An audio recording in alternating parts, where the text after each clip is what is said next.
Hi, it's Runchuks, and my guest this week was James from OP Poker. He's a poker Twitch streamer and PokerStars ambassador. His is a fascinating story we can all learn from. What he did is basically find a niche for himself, created his own opportunity, and capitalized on it. At OP Poker, they're trying out all the new games that PokerStars offer, well, most of them anyway, and James shares his tips and tricks on how to play these games. And he also has an exciting Bankroll challenge ongoing, so check out their channel. We covered so many topics in this conversation, ranging from how James got into streaming business, what's his approach to learning new games, what are the risks to the online poker, and how poker sites tackle the bot problem, security, etc., etc. We also talk at length about solvers, and there's so much more. As always, we have the timestamps in the description, and I want to remind you that I have recently launched a newsletter, so make sure to subscribe to it if you're interested in receiving my takeaways from each episode and some other cool stuff. And now, enjoy. And we're live. All awesome. Right. How's James? Chat? Yeah, James, hi. Who are the early birds then? We got any early birds? Yeah, we had some, and we had a little mix-up. Obviously, first I started without, displaying the countdown screen. Instead, I was displaying you, and people thought that there's no audio. It's just fitting. This is the last time I'm doing it live. I did it only 25 times, so clearly I didn't learn from my experience. So here you have it. Anyway, awesome. Great to have you here. Today, basically, I want to talk about Twitch as much as possible because you obviously have a lot of experience in the community. And I'm curious to pick your brain and learn from you. And, it's almost been 2 years. 2 years since I started Twitch. 2 years. Awesome. Which in the online world in Twitch, that's a long time, right? Oh yeah, yeah. So let's start with the most important question for me. Okay. What is OP Poker? What does it stand for? Okay. All right.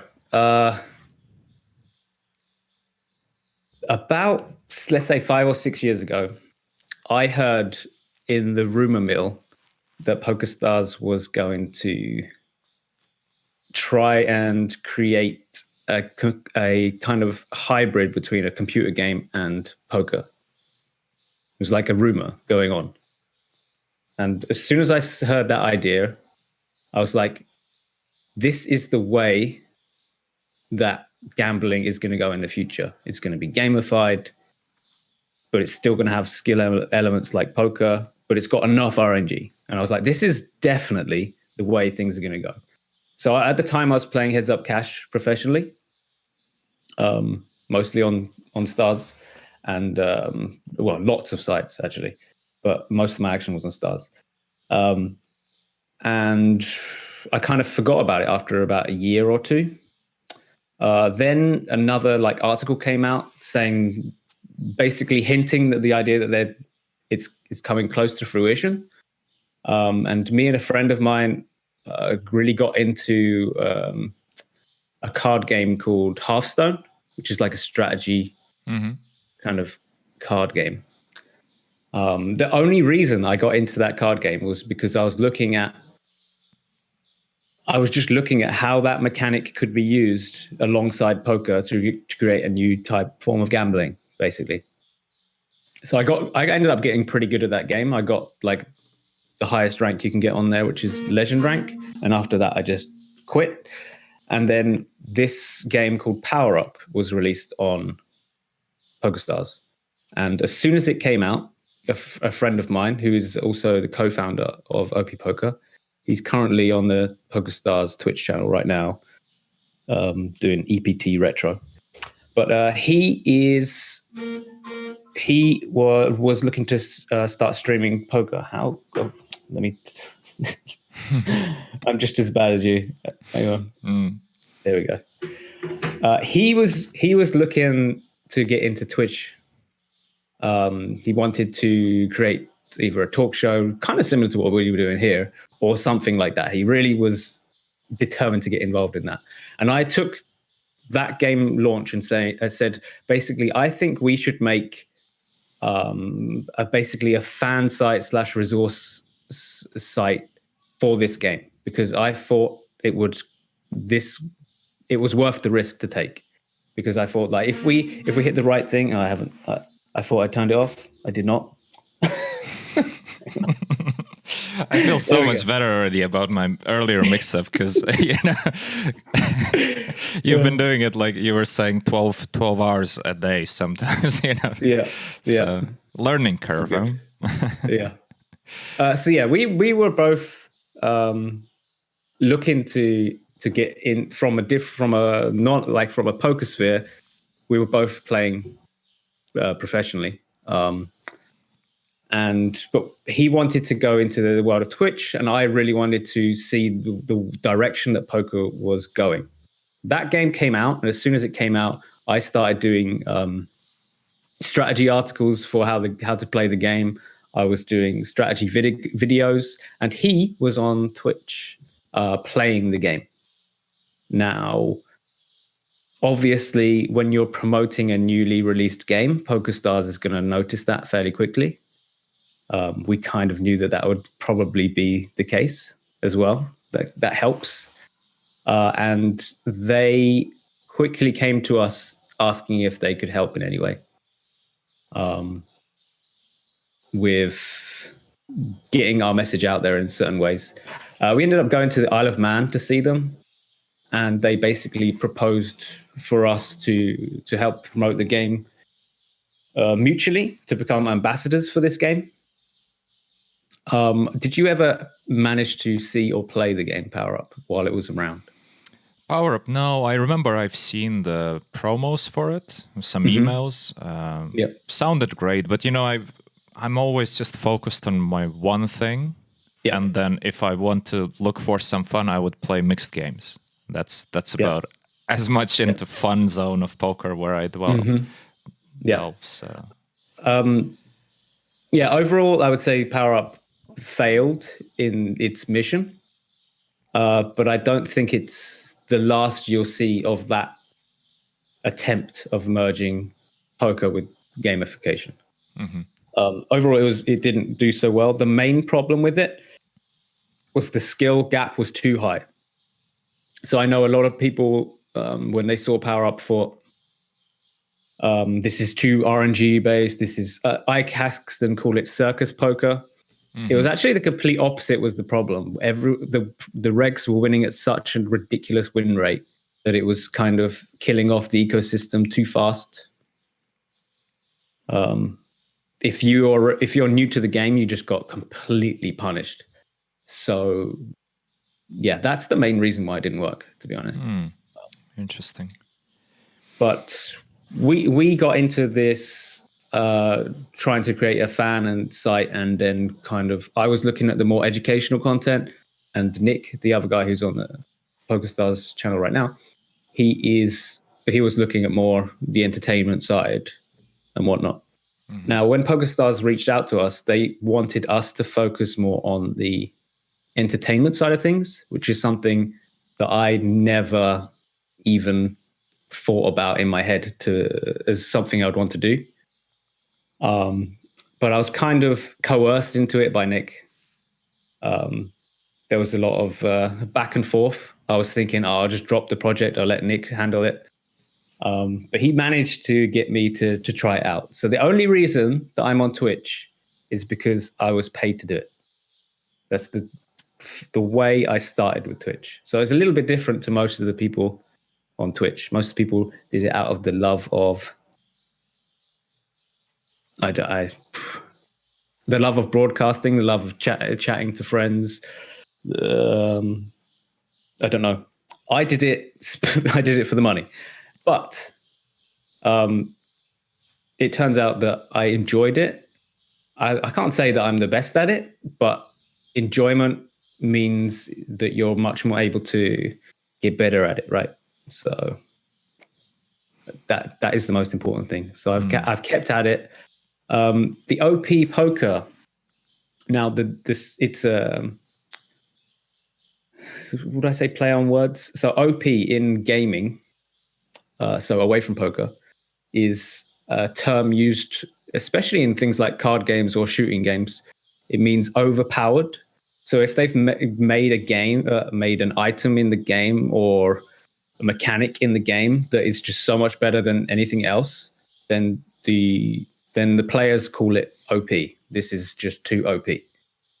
So we just used a play on words for our brand name. We decided to focus more on having a brand because the longevity of it is better than a personal brand. I'm sure Bluff the Spot understands that as well as us.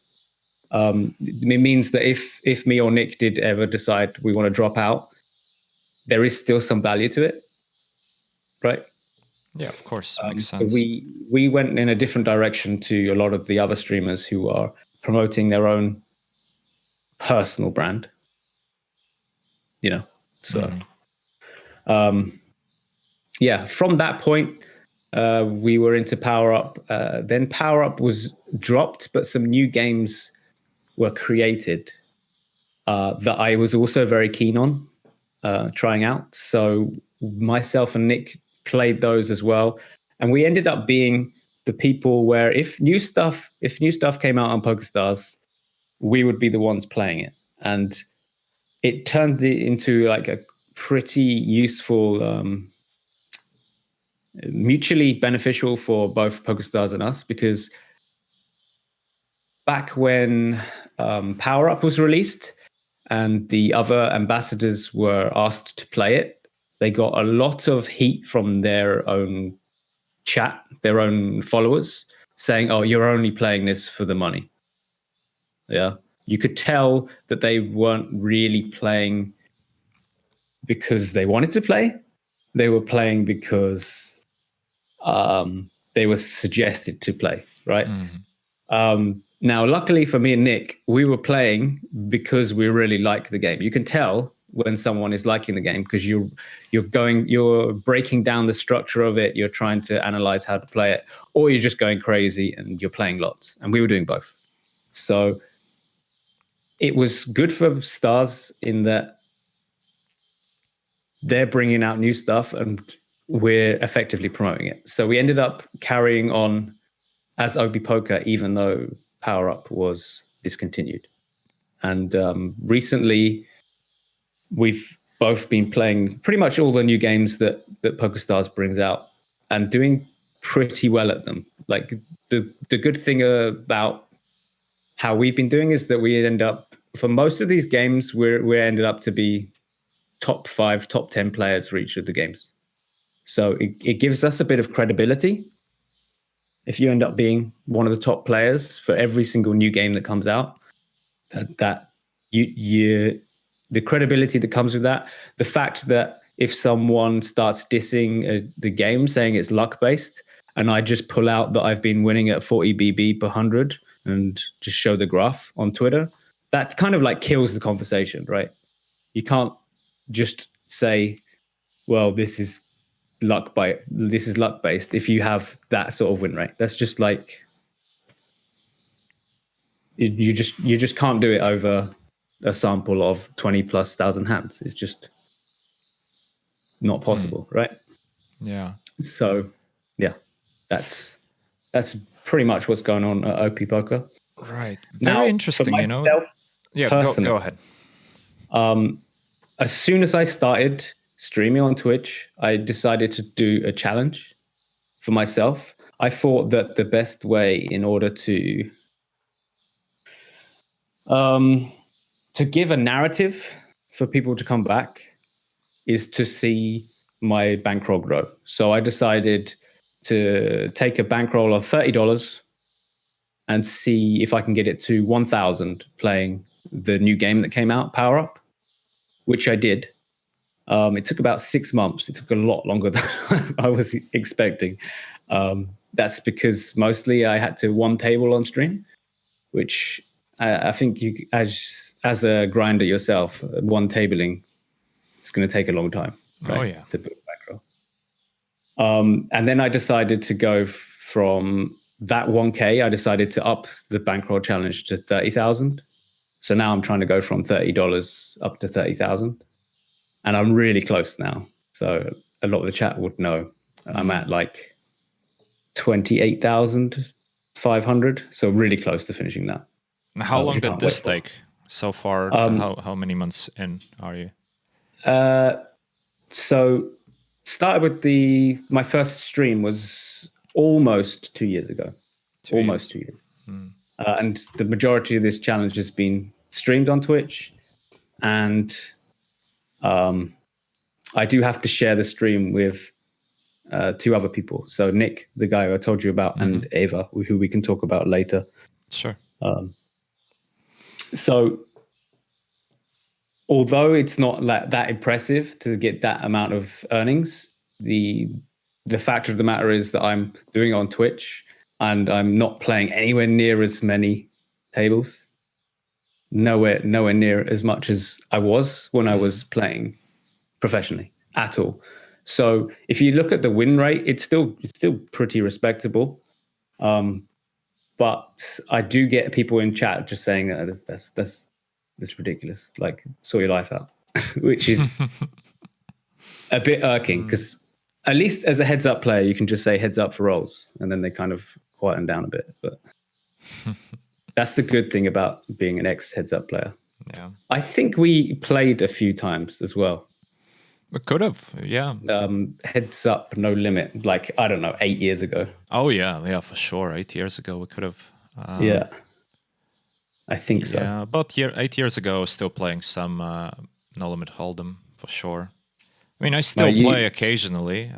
My most recent endeavor in No Limit Hold'em was completely accidental. I jumped in on the table. I was like, oh man, I don't know. Nobody's marked. New players, fantastic. Five recreationals, let's go. And then, so I wait till my big blind, I get dealt in. 2 cards. Shit. I was all in the first hand of the orbit as well. That was ridiculous. A 5K table. Okay. So that was fun. I hope it went well. Yeah, well, yeah, it went well. I won the all in, and then I was head scratching, and I sent the message to all my friends like, "What did this guy play? Like, how did he misplay his hand, or am I a complete noob?" And it was weird. Anyway, yeah.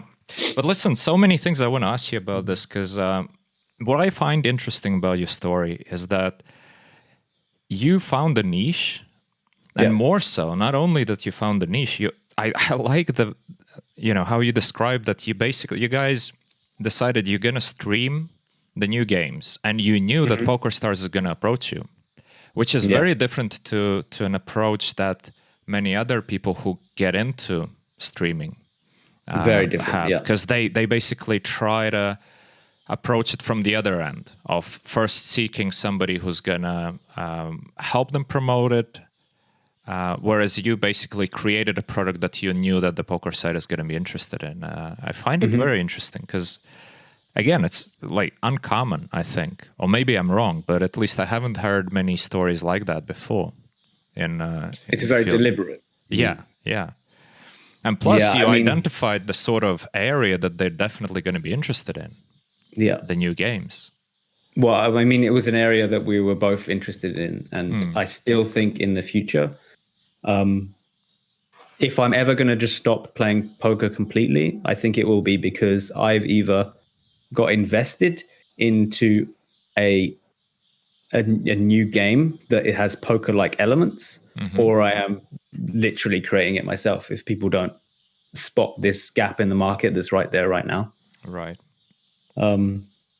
Like, to me, it's pretty obvious that with poker, right now, the age range of people who are playing poker is like bare minimum 25 most of the time.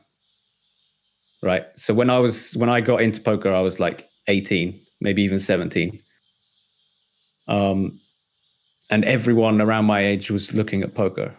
Nowadays, that age group, they're not at all. They're more looking at things like Fortnite. They're more looking at just a different type of game, different genre, or whatever. I am damn sure that there will be a game that someone will create. I hope I'm going to be in that sphere of people where you have a game like poker, but it's much more gamified. It has enough RNG for people to wager money on it, but not too much, where there's no skill. And I'm sure in the next 10, 15 years that will be the new boom for gambling, especially gambling online. Well, how much yeah. do you think regulations are going to influence whether that's going to happen or not?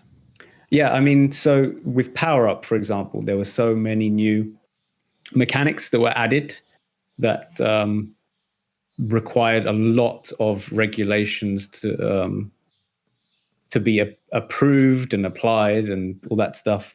There was a power called X-Ray, which you could use in Power Up, where you expose one of your opponent's hole cards, and that was not allowed in Spain, I think.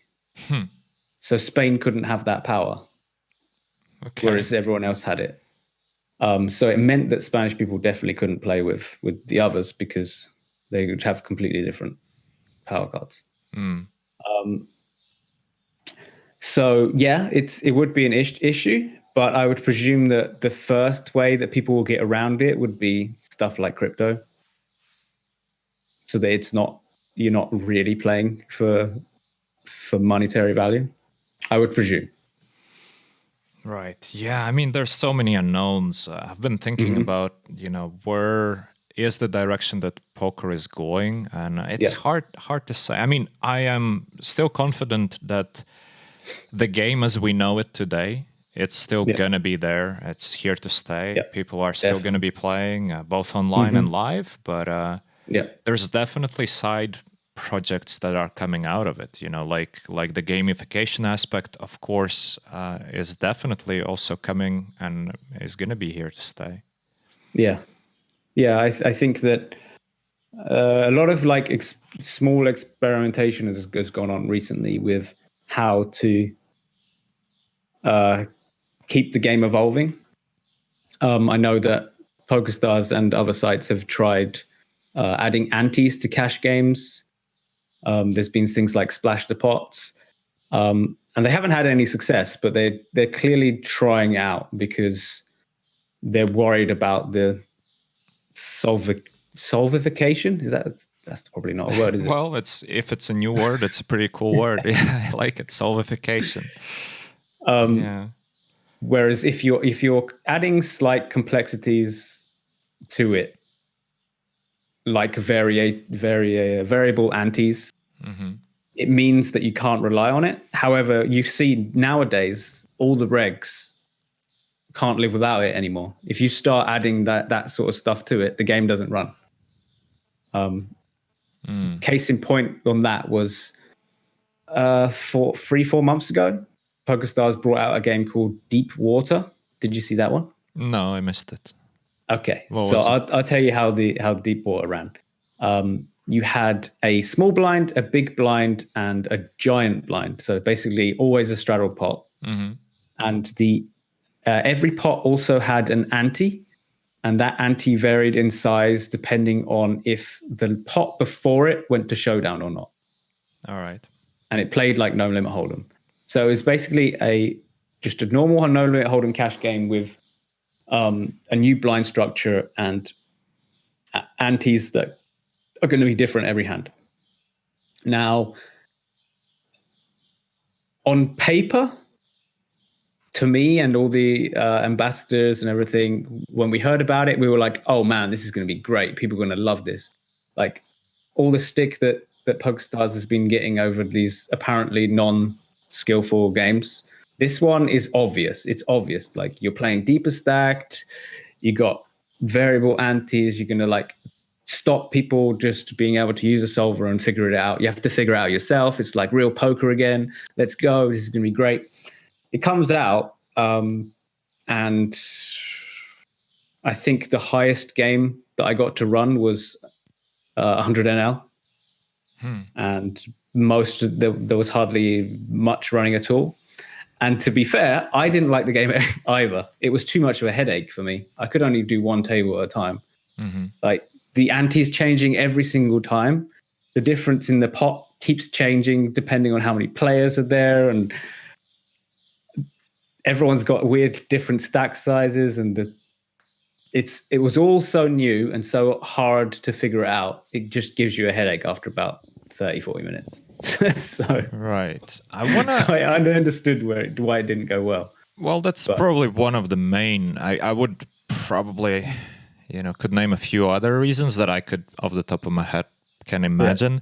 But I want to address this thing that you've mentioned, solvification, right? And how many people are really afraid of solvers, killing the game, etc., etc. First of all, what's your personal opinion? Do you believe that's true? That solvers are killing the game? That solvers are killing the game, yeah. That basically the game is becoming mechanic. I think that it's true that it's becoming a lot more mechanical, but it's just it's changing the game rather than the game is still a game that you can still win at. It's no longer about forming your own opinions. It's more along the lines of inputting data, and you need to understand how the solver is coming to the conclusions which it does. I mean, I know so many people that get completely the wrong ideas from what a solver is saying. Right? They're going to lose more than if they'd never seen it before. And I think that the way the workaround to it, there will still be a lot of strategy in it. And I think the workaround that eventually a lot of the really, really good players will get into, especially in no limit rather than in pot limit games, is to start. So when you look on a solver like PO or Monker or whatever, the game isn't actually no limit hold'em. It's more like fixed limit hold'em with 3 or 4 different bet sizes each street, right? Now the way that I think that in the future people will find more edge is that they'll purposefully remove some sizings from that tree and add new ones that people don't use to force frequencies and strategies that are so outside of the book, but are still balanced. I don't know if you're understanding what I'm saying. Yeah, I understand what you're saying, of course. Okay. I think that's the kind of direction that people are going to go. It's going to become like a meta where, okay, I'm going to learn how to use a limping or 3.5xing strategy in no limit pre-flop for the next 3 months. And while I've got an edge there, I'm going to grind it out. And then once people start copying me or starting to learn how I'm playing, then I'm going to have to try something else, right? I think that's the kind of the way it's going to go. I'm not sure how I feel about this, though. I'm not sure how I feel about. Well, first of all, I'm not sure whether I believe it's true. Okay. Right? Because I think a lot of misconceptions in general in the world of poker about solvers, and I think one of the best examples that we can talk about, which is a public example, is the Galfond Challenge, right? Which has been obviously, everybody. I hope everybody knows. I mean, unless you guys been living in a cave, you've at least heard that there's a Galfond Challenge right now, and I think famously. Well, the first challenge when it started against Venividi, a lot of people were saying, "Oh man, this is a guy like a solver guy. This is just basically just playing a solver. Maybe he's not even human, Which was obviously all complete nonsense and rubbish. Because when you analyze their game, when you see how they were playing, it's obvious that they're both adapting nonstop, and we're talking about the people at the pinnacle of the skill, right? Some of the top players. We see the same thing right now with Action Freak, right? And, the games that I'm playing as well, like you see that solver as a study tool, invaluable, absolutely. But complete reliance on it or that it actually takes out the human aspect of it, I think it's rubbish. It's not true. Because when I see somebody really assume that they're playing close to GTO, I can tell them with a pretty much a guarantee that they're delusional. They're not anywhere close to GTO. You know, there's some people We don't know who what it is, to be who fair. might be getting a bit closer in No Limit Hold'em, but even there, because like you said, you know, this is a limited tree that they're solving, so it's a subset of the game. Still, obviously, if you can execute perfectly the strategy with that limited tree, you're having an advantage because your prep is better, right? But to me, people who are trying to find ways by changing the games in such a way, or changing, well, basically, changing the games, you know, by adding the extra antes that you can't really predict and stuff, they're sort of digging in the wrong direction, because they're trying to make a natural evolution of a sport and just basically kill it. Because if we think about anything else, like chess, right? Yeah. You could have argued that when the computers as study tools came around for chess, so many people were saying, Jesus, this is just going to kill chess, because now that's it. That's the checkmate for chess. The exact opposite happened, because first of all, the popularity in many ways increased. The availability of the knowledge, it's so much easier now to become good at chess. Yet the levels have switched. What it meant to be the top grandmaster some 100 years ago and what it is now, this is like a completely different thing. We saw the same thing in golf as well, when the nutrition came, when the physiotherapy came, when you know, nowadays with the technology as well, when they analyze the swing with the video. Some argue, that killed the romanticism of the game. But at the same time, I mean, do you want to watch the game at the highest level? It's what's humanly possible, or do you want to just watch two guys, you know, play golf while smoking cigars? Well, fine. I mean, this is not the same thing, right? You're asking the wrong person. I know what I want to watch. Right. So, to me, the fact that we have solvers, the fact that we have all the tools, it's a beautiful thing. You know, I love to study. I love to approach the game very methodically, and but I'm not deluding myself or any of my students into thinking that somehow we will ever be able to copy a strategy that the solver presents, especially in a game as complex as Spot Limit Omaha, for example, right? PLO, you're covered because of the amount of variables, right? I guess the only way you could get close would be if you're able to just node lock every spot, so that there is no mixed frequency, I guess. But the amount of information you would have to retain in your brain, right? Because obviously, when we talk if about, you've got a photogrammic memory, it might be possible. Wow, yeah, but still, you know, it's not only about remembering things; it's also how quickly you can incorporate the information you remember into your decision-making process. So this is multifaceted. It's a complex thing. Obviously, the risk is that you know, the bots. Obviously, everybody's talking about the bots and how dangerous that is, and they've been around, and they're obviously still there in the games, and that is a risk. But at the same time, that's a risk not only for online poker. Live poker has been suffering a lot from the technology, you know, because now marking cards, tracking cards, all that crap is so easy. And even in some of the major casinos in Las Vegas, there were some stories, both publicly and privately, that you realized, oh shit, you can't really trust it anymore, right? So it's up to the companies to make the environment for us players as safe as possible.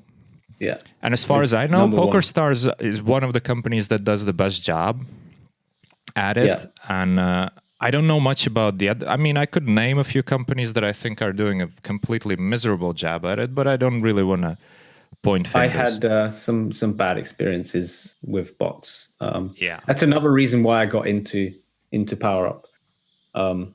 So I started to play Heads Up Cash. Well, I was playing Heads Up Cash, but the game's kind of dried out. I never saw any problems with bots on Heads Up Cash for No Limit.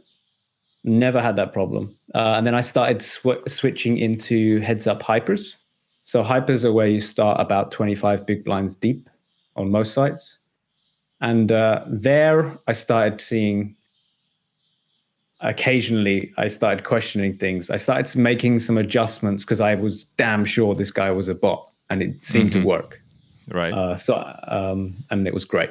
But then I started getting into spin and goes. I started playing on a site, Winamax, and I was playing the €100 spin and goes there. And there was a guy that was on 16 hours a day, 12 tabling. Absolutely. The only player I'd ever played against where I just could not figure out. I couldn't figure them out. It was the first time I'd ever had that in my life. And I was like, what the bloody hell is this? So I started changing my hours around them so I don't have to play them. And then another player appeared in the exact hours that he doesn't play that was just as good. And I was like, oh my God, I must be getting old. This is terrible. I ended up like doing a database analysis of both of them. I get shit out of it. So I ended up just being like, oh, I report them. they have to be bots. They have to be bots. Anyway, every day, day in, day out, they would win all of the volume leaderboards. They would be the best player, whatever. And Winamax didn't do anything about it for an entire year. And after a year, they'd taken at least $1 million out of the ecosystem, at least. And I was repaid €400 once they'd finally got rid of it because so many people were complaining about it. And at that point, it was clear as day that they were bots. Now, I feel like if people wanted to be a little bit more subtle about it, they could have got away with it for life on that site, to be honest. Whereas on Stars, like we managed to go to the Isle of Man to chat to all the people, the developers of Power Up, and they were talking about the game integrity team, and they got like over 60 people dedicated to finding colluders and bots and stuff. That is so like people full time working on catching out colluders and bots. 60 people, right? That is like something that hit home to me because I used to play loads and loads and loads of sites, and now when I'm getting older, I'm getting much more conservative, and I realized that even though I had played on sites where my BB per 100 was higher, where the game seemed softer, where all this stuff, the amount of stress that I got from, number one, trying to win in the first place, number two, trying to cash out, it was so not worth it that I've started to understand a lot more why the safety aspect is the first thing you should look at as a poker player, for sure. Safety I completely agree with you on this one, especially like even beyond the cash out and the bot and the collusion. There's so many other small things that a lot of sites are just fucking up. And obviously, perhaps I'm more free to talk about these things because I don't have a PokerStars badge on my shirt, right? So I can say that, of course, PokerStars also did a lot of mistakes along the way. But we have to realize, like, they're being targeted basically nonstop. So out of all the sites, as far as I know, I don't see anybody doing a better job than they do. And at least for the high stakes environment, I do feel safe. Maybe that's, a false sense of security, but at least it seems like, the ecosystem at the higher stakes community is pretty well taken care of from the start. I think that not just PokerStars are doing a better job, especially with the higher stakes stuff now. Yeah. I think. Which is good to know, because you know what? They give us 0 rake back.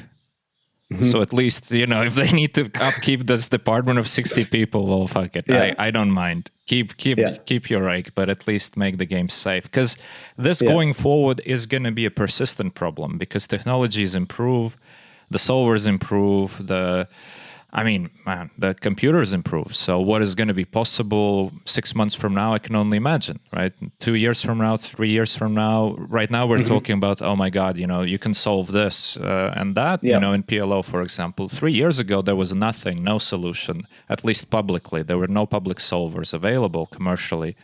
If we look like some 5 years from now, There's going to be so much more.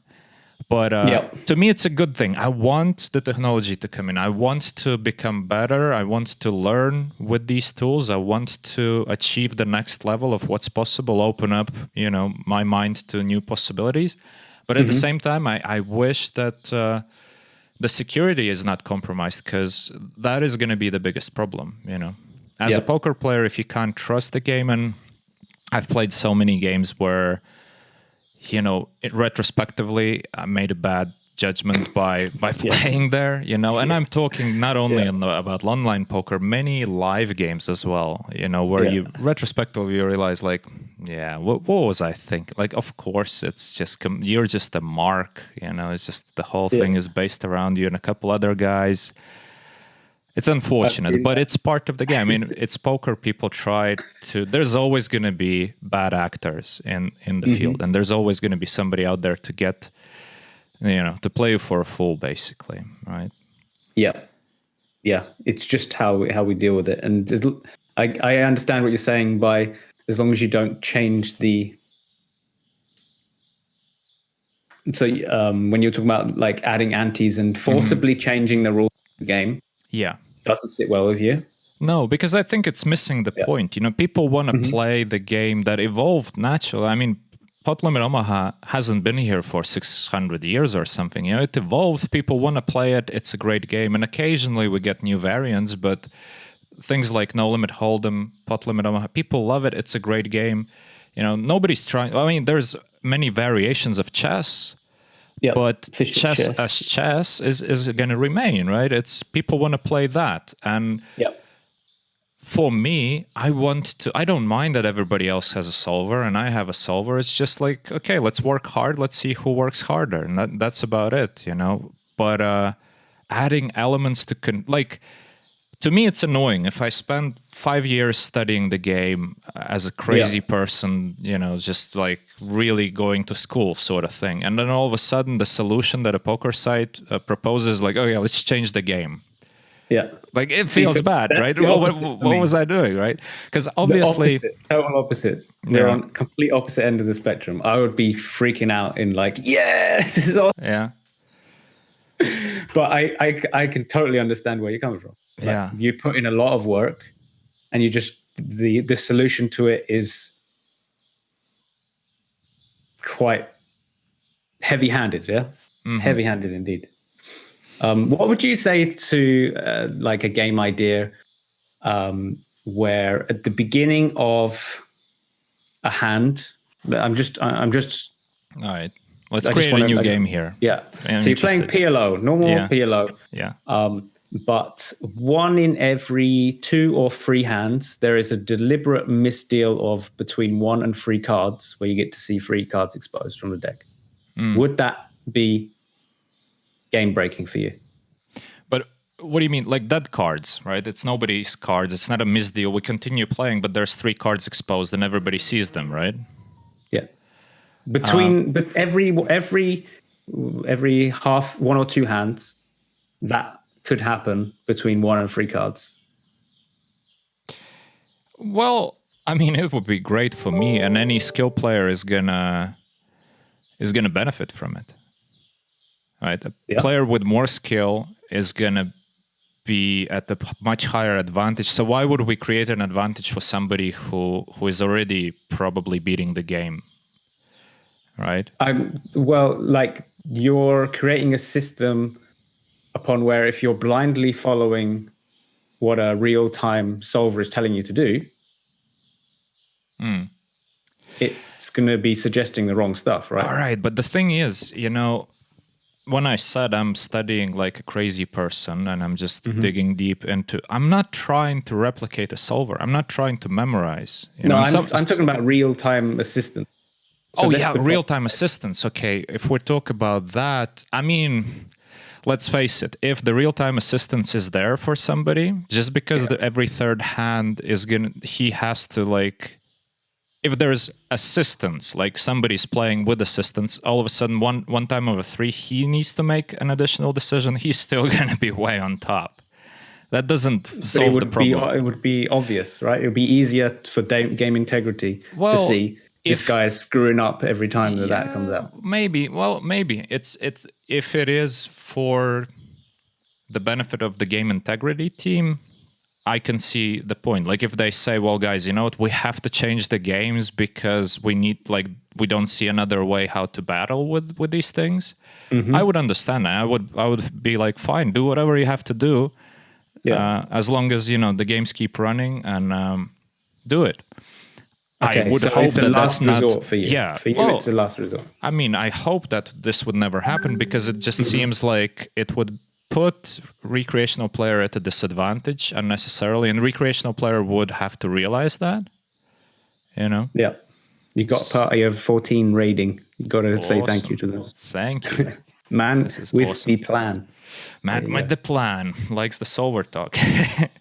So, yeah, I mean, I'm fine. Like whatever sites are doing, the problem is, you know, some of the things that sites are trying, they kill the game as it is. And when I say they kill the game, they kill the fun for the recreational player. Yeah.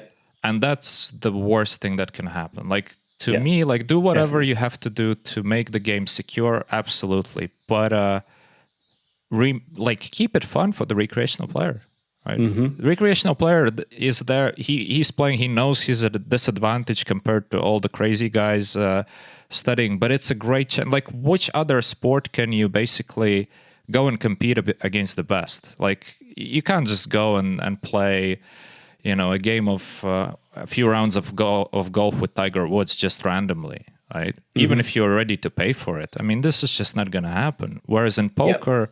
You know, and there's an element of luck and there's an element of complexity because a lot of recreational players come with their own strategies, which are supposedly hard for the pros to play against. You know, so there's always this element of outsmarting, this little challenge. It's fun. So don't kill the fun, I would say, to the poker sites, right?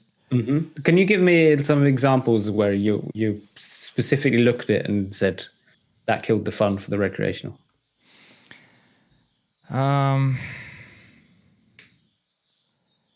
Well, in terms, I can't think of anything that anybody did in PLO specifically. I didn't investigate like the new games because I wasn't interested in them to begin with, right? And you probably can speak more about those new games. But like in the casinos, I sometimes see there's some casinos introduce some weird rules because of whatever reasons. Like, you know, the Rock, for example, it's very popular in some games, like in Aria, they would have basically a button that whoever won the last hand, he's always the button. Right? Creates a new dynamic, creates an incentive for winning hands, etc., etc. But you're no longer playing Pot Limit Omaha in a sense. You're playing a Pot Limit Omaha with the Rock. Which is fine if you offer me both options. But if you offer me only one, then I don't want to play it. Right? And that's how a lot of recreational players felt about it. And to be honest, I was happy about it because many of them went to Bellagio and played higher stakes because Bellagio didn't serve the stakes that they wanted to play. But I feel bad for them because, you know, you come to Vegas, you want to play your game and, you know, your favorite casino. Let's face it, where we play has to do a lot with habit as well. We're just used to playing, let's say on PokerStars, we're used to playing on Party Poker, we're used to playing on whatever site, we're used to it, so it feels comfortable, we just stick to it. Same with the live poker, you know, you're used to your comfy seat in Bellagio and your crappy food. You know, you don't want to switch to win and enjoy your Asian steak. Okay. Yeah, I definitely understand that. Yeah. The way you put it out is that as long as you've got the option there. Yeah. So at what point would you start removing the option? When no one plays it anymore? What point? Yeah, I suppose or would you always have it there in the lobby? The players are supposed to dictate where the direction that the game is going to, right? Yeah, like it has done until now, basically. Yeah. Because that's a natural way of, you know, people want to play a game because it's fun. Yeah. Primarily, you know, obviously there's people who are in it only for the money, but let's face it, people who are in it only for the money, they're not going to stay there forever because, you know, as with anything, as you said in the beginning, you know, with Twitch, you were in it for the money initially, but then you discovered this element of fun, and that's why you keep doing it, because you love it. In the end of the day, it's not a drag. It's not like an obligation where you have to like, oh man, another day of Twitch, kill me. Yeah, if it was like that, as someone who's never really had a job other than poker, I wouldn't have lasted a month. Right. I would have just been like, oh, fuck this. So yeah, I agree. Like, fun is what's going to keep whatever it is that's poker related going. Definitely. And it's also, go ahead. I wanted to ask you, so there was a game that PokerStars released and have been sporadically having on the client and not on the client, and it's called Fusion Poker. Oh, I heard about that, yeah. Now, you start with 2 cards pre-flop. Yeah. You get given a 3rd one on the flop, and you get a 4th one on the turn, and then it plays like PLO. Now, I went into it as not someone who's played much PLO. I used to have a few friends in Brighton that used to get me to occasionally play it and just dump money to them. But other than that, it was not something I played. And it was a really interesting playing against, because I was playing whatever the highest was running. Most of the time I think it was PL 200. So not really high stakes, but still a fun, like enough for me to get some blood pumping, especially when we get really deep. And I found it very interesting the ways that you can tell someone was a Hold'em player and you could tell someone was a PLO player by how they arranged their hands, how they bluffed, what they called, I found that far more interesting and enjoyable than just playing Hold'em or just playing Omaha. Like, to have that frill that's only there, I think it was only there for like a month and a half, and then it's gone. How do you feel about new games that are meant to be there only for a limited time only, and then go? How do you feel about them? Well, I would suppose if the game catches fire, it's going to resurface, even if it was supposed to be there only for a bit, right? So games would resurface. Because if we take an analogy, because I think, you know, if we look at casinos like live games, every year when you come to Vegas, there's a new game, right? Somebody created a new game, and it's always the backstory is, oh yeah, we were just, you know, playing it on the flight with the guys. Seems like a lot of fun. Do you want to look at it? Let's play it. And it usually is a fun game. You know, they create a drama, they create this and that. But the reality of it is, of course, that's a bullshit story, because the truth is they start creating those games in LA, say December, January, so that by the time they bring it accidentally to Vegas and say, oh, I just created it right now, they already have like 6 months of practice, and they already are good at the game, right? So, but still, some of those bullshit games that were created with the sole purpose of getting an edge against some of the recreational players, because those games are usually just created for the very high stakes, right? You never create a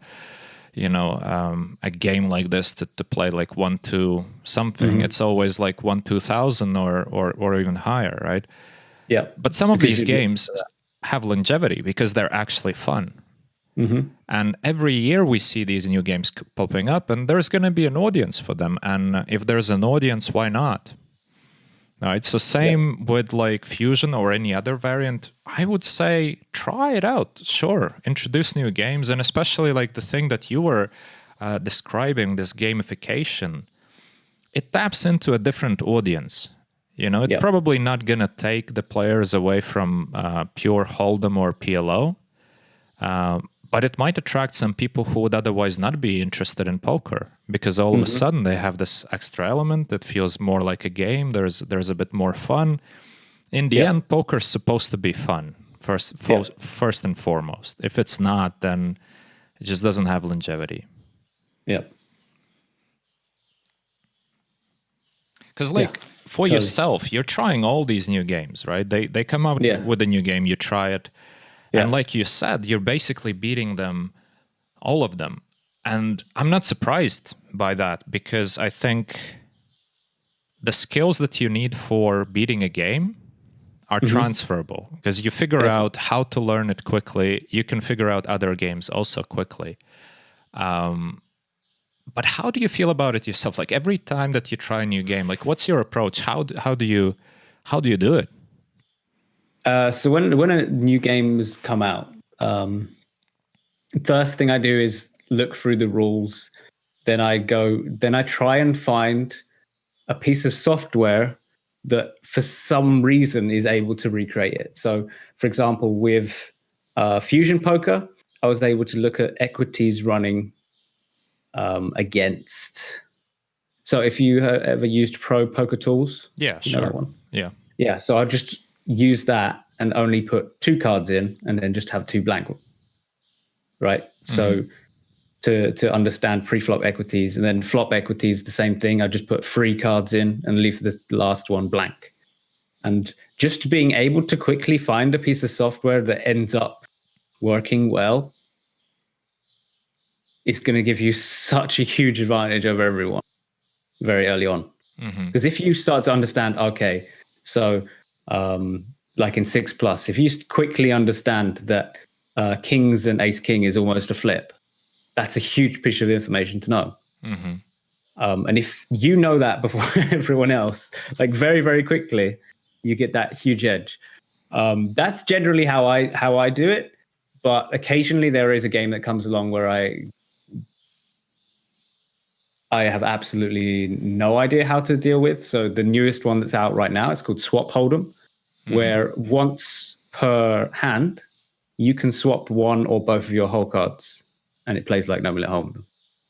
Now, I wasn't really sure how I can figure that one out. So basically, the first thing I did was realize that the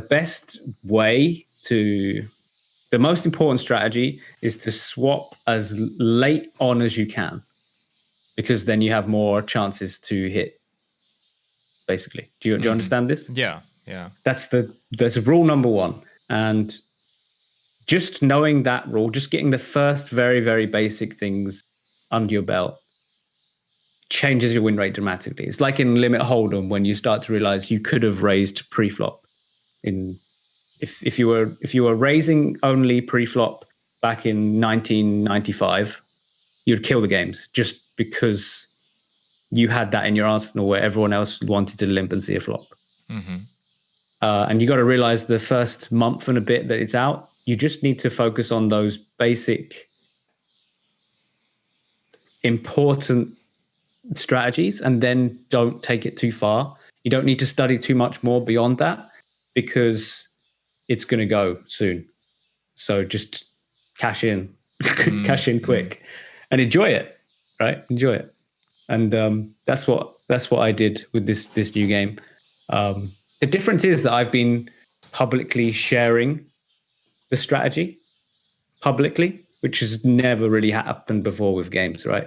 Even 6+, it took like over a year and a half before any sort of free 6+ strategy was out there in any regard. Whereas this stuff, as soon as it comes out, I've given some basic tips, normally on the day it comes out. So last time with Swap Hold'em, I immediately made a video for PokerStars School and just put it out there and dropped it in, where I was just saying, okay, you need to swap later on. So that's changed things a little bit, I have to admit. It's still good for me. I'm still winning at a really nice clip. In fact, I would say that people want to come and play higher just to play with someone that they see as famous for that game, right? So that's quite interesting. Like having the PokerStars Spade is definitely me sitting down on a game. I'm much more likely to get recreationals to sit on me. So did you ever play Heads Up PLO or Heads Up No Limit on PokerStars? Yeah, of course. So do you remember it used to be you could set any limit you wanted, and up to, I think, then 10, 20 and 25, 50, they started adding in some King of the Hill element, like soft King of the Hill. Yeah. And then they started like completely unpublicly. There was one table on each limit where the tablet players and the mobile players would immediately get put onto. So it was like the Jesus seat of Heads Up. And no one was told it. And eventually most of the regs started to figure it out. So you started to battle for that table.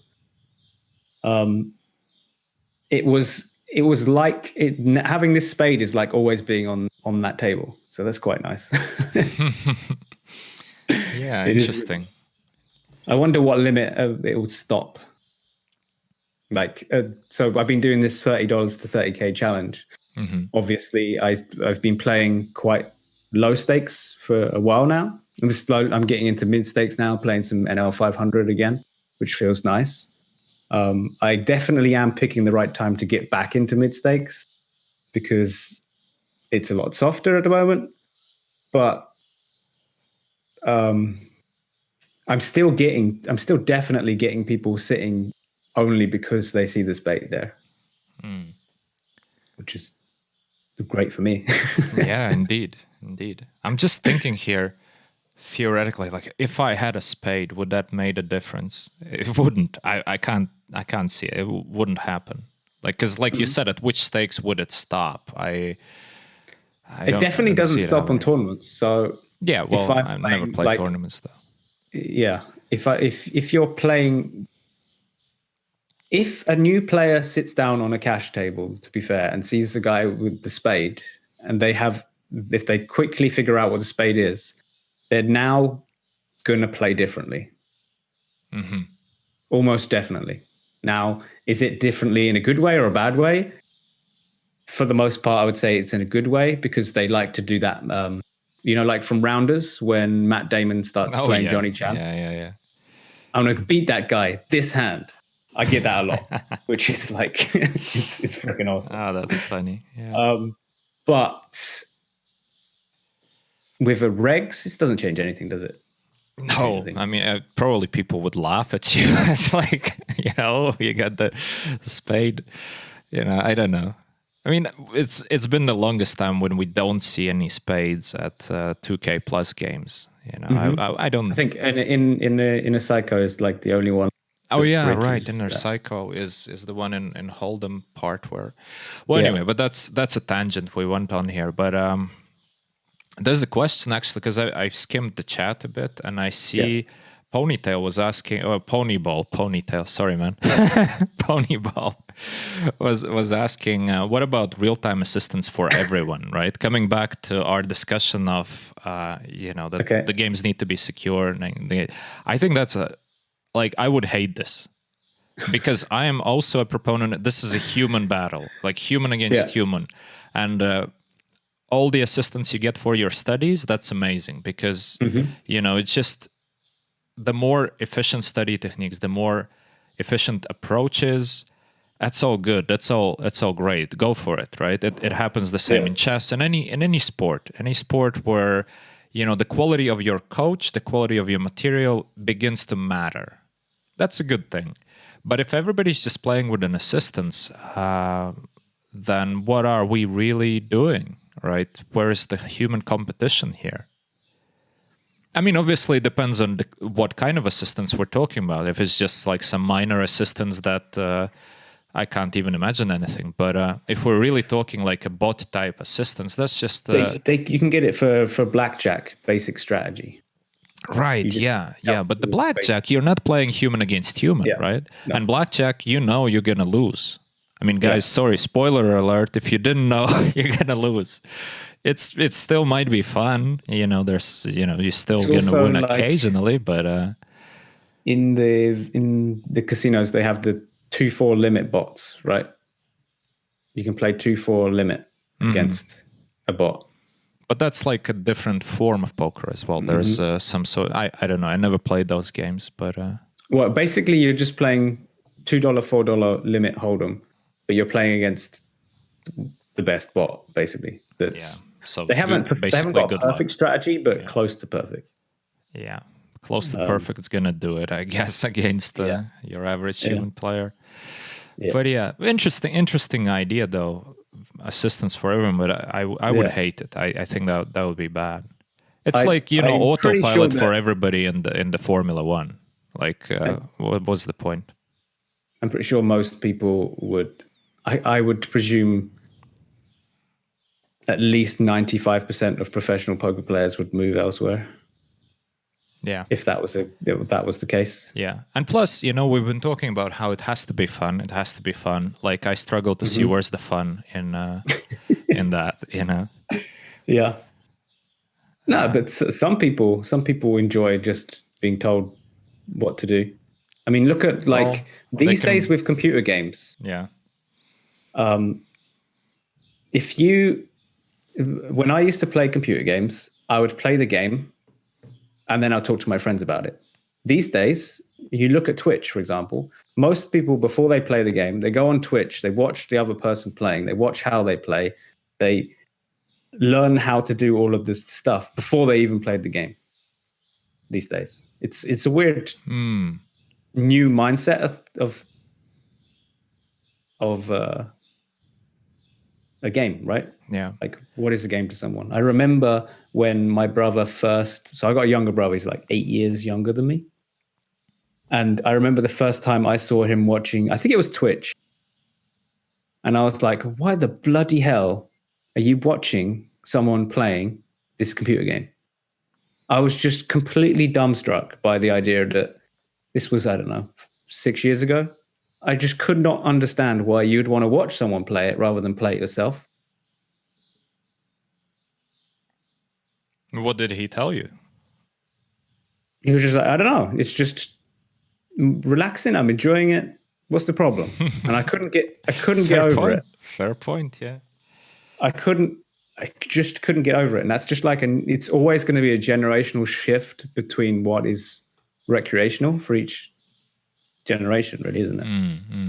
And also, this element of a lot of people are saying like, this romantic idea of there's a new game and the correct way, the only way, the best way is you approach it as a complete beginner and you figure it out. Yeah. Right? Definitely a romanticism toward. Exactly. Definitely. And because if you think about real world, right? Say you want your kid to play tennis. Would you rather send him to a school, get him a coach, or would you say, here's a ball, here's a piece of stick that resembles a racket, now go figure it out now, right? Don't watch any material, don't watch Twitch, don't watch tennis on TV, just here's a ball, here's a thing, just go ahead.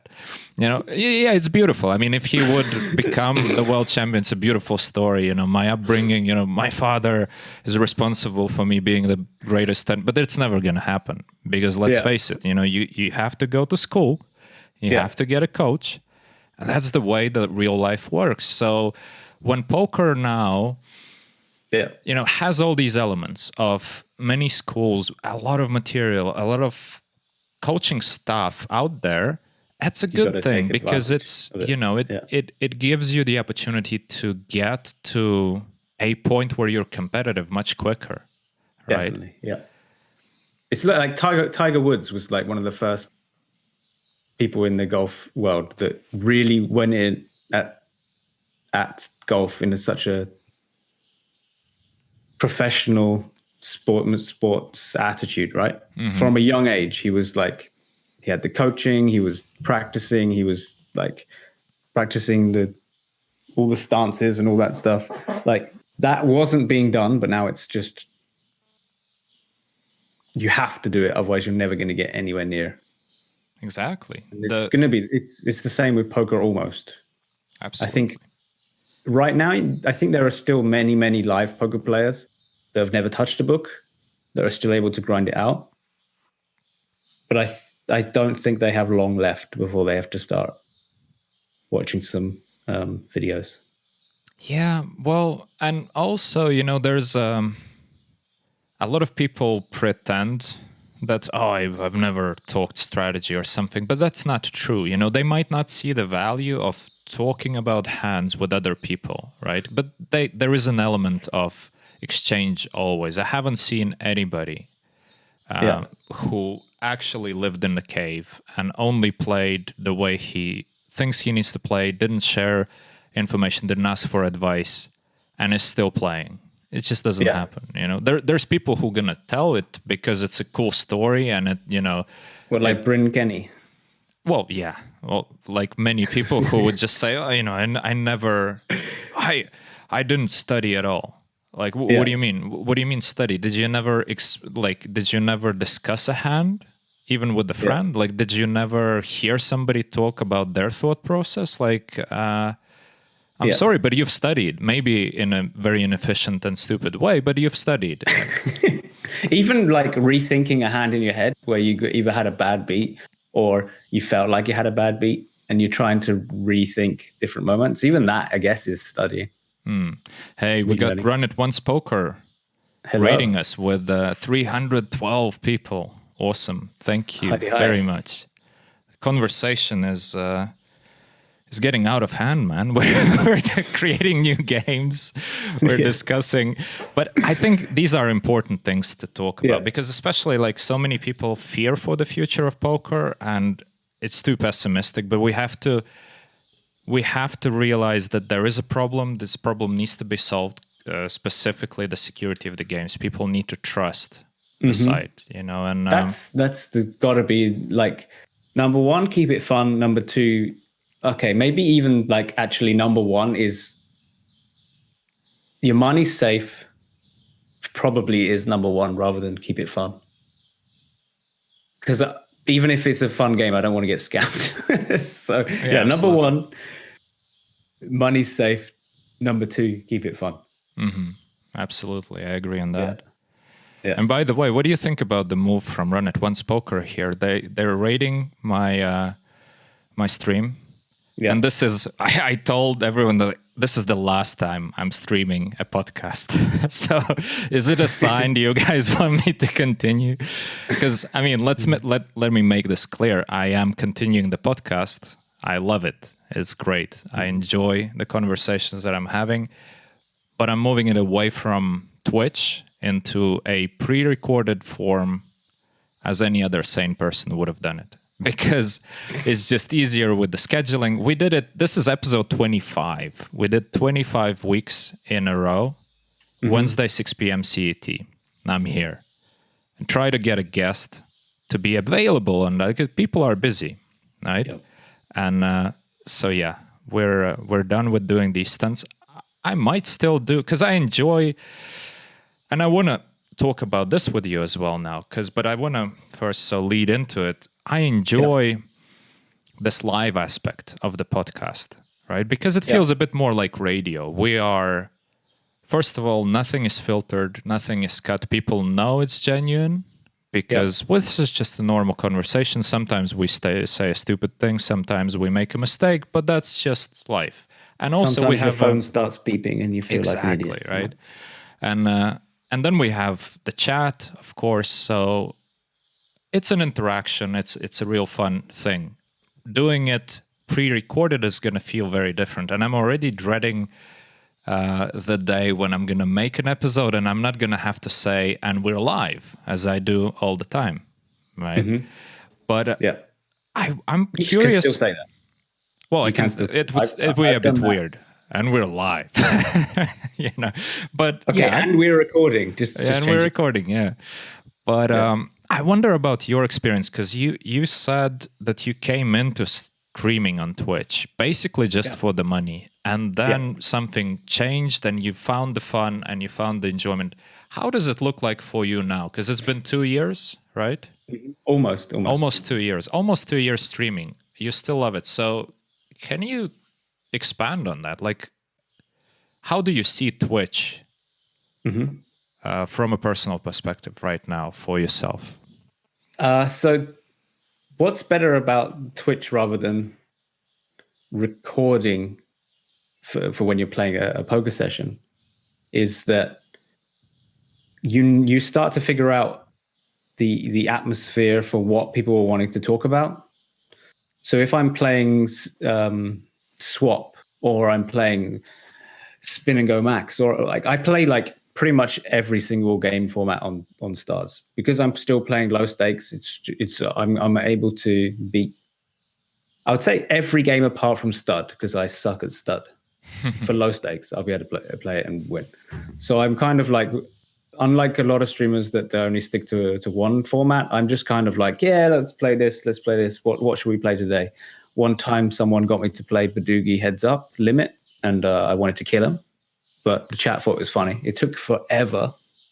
But yeah, that is kind of what I like about Twitch, is that back when I first got into poker, the bits that I really liked were going over to my mate's house and playing.